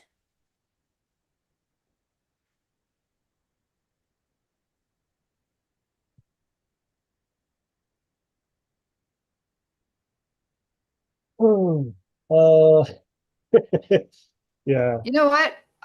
Here's what we'll do. I'm going to give you an additional word that I was thinking about. Well, which word should we take away that would maybe make it easier for him? Yeah, that might. Derek. I would take away Probably Icarus. mine, because mine's you either know it or you don't. So. I would take away Icarus. Yeah. Okay. Oh, I know what word I should have put on there. Because barbecue.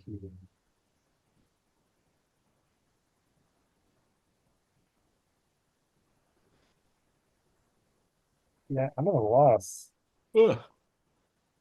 This is still really hard. All right, what's your extra word there, Jackie? Who's guessing? Steven. Okay, because I don't know you well, I would just say peach. Say what? That's peach. The word that we had before, P-E-A-C-H. Yeah, that's the word I would have also given. Oh. I have another word. I have another word. Oh, I have another one too. Can I get one? Can I get one? Do you know it? I think I got it. You got it? Yeah. That was enough. Ah, you got it. Yeah. What's Yeah. Icarus? I mean, Yeah, what is I know. Icarus? I know he flew too. Yeah, so video game Kid Icarus, the protagonist's name is Pitt. Oh, Oh, that yeah, was a that's- deep It's also cut. which I got a little forgot more about that. traction when he was added to Smash Brothers. And I wasn't sure if you knew that Pitt was Kid Icarus, but yeah. Okay, are we bouncing? Yeah, Yeah, I think we're gonna done end. with that. Okay. To go. I'm sorry. Yeah, It'll- that was a No, tough it's okay. one, I but, have to like, go too. I kept bouncing around between like 2 or 3 words that would make sense, but then the others didn't. Oh, the other one I was thinking of was pendulum. That's but, what I was going to say. The Pendulum. pendulum, yeah. Oh but yeah. if you don't know if somebody is a reader, it's hard to give that clue and have it make Yeah. sense.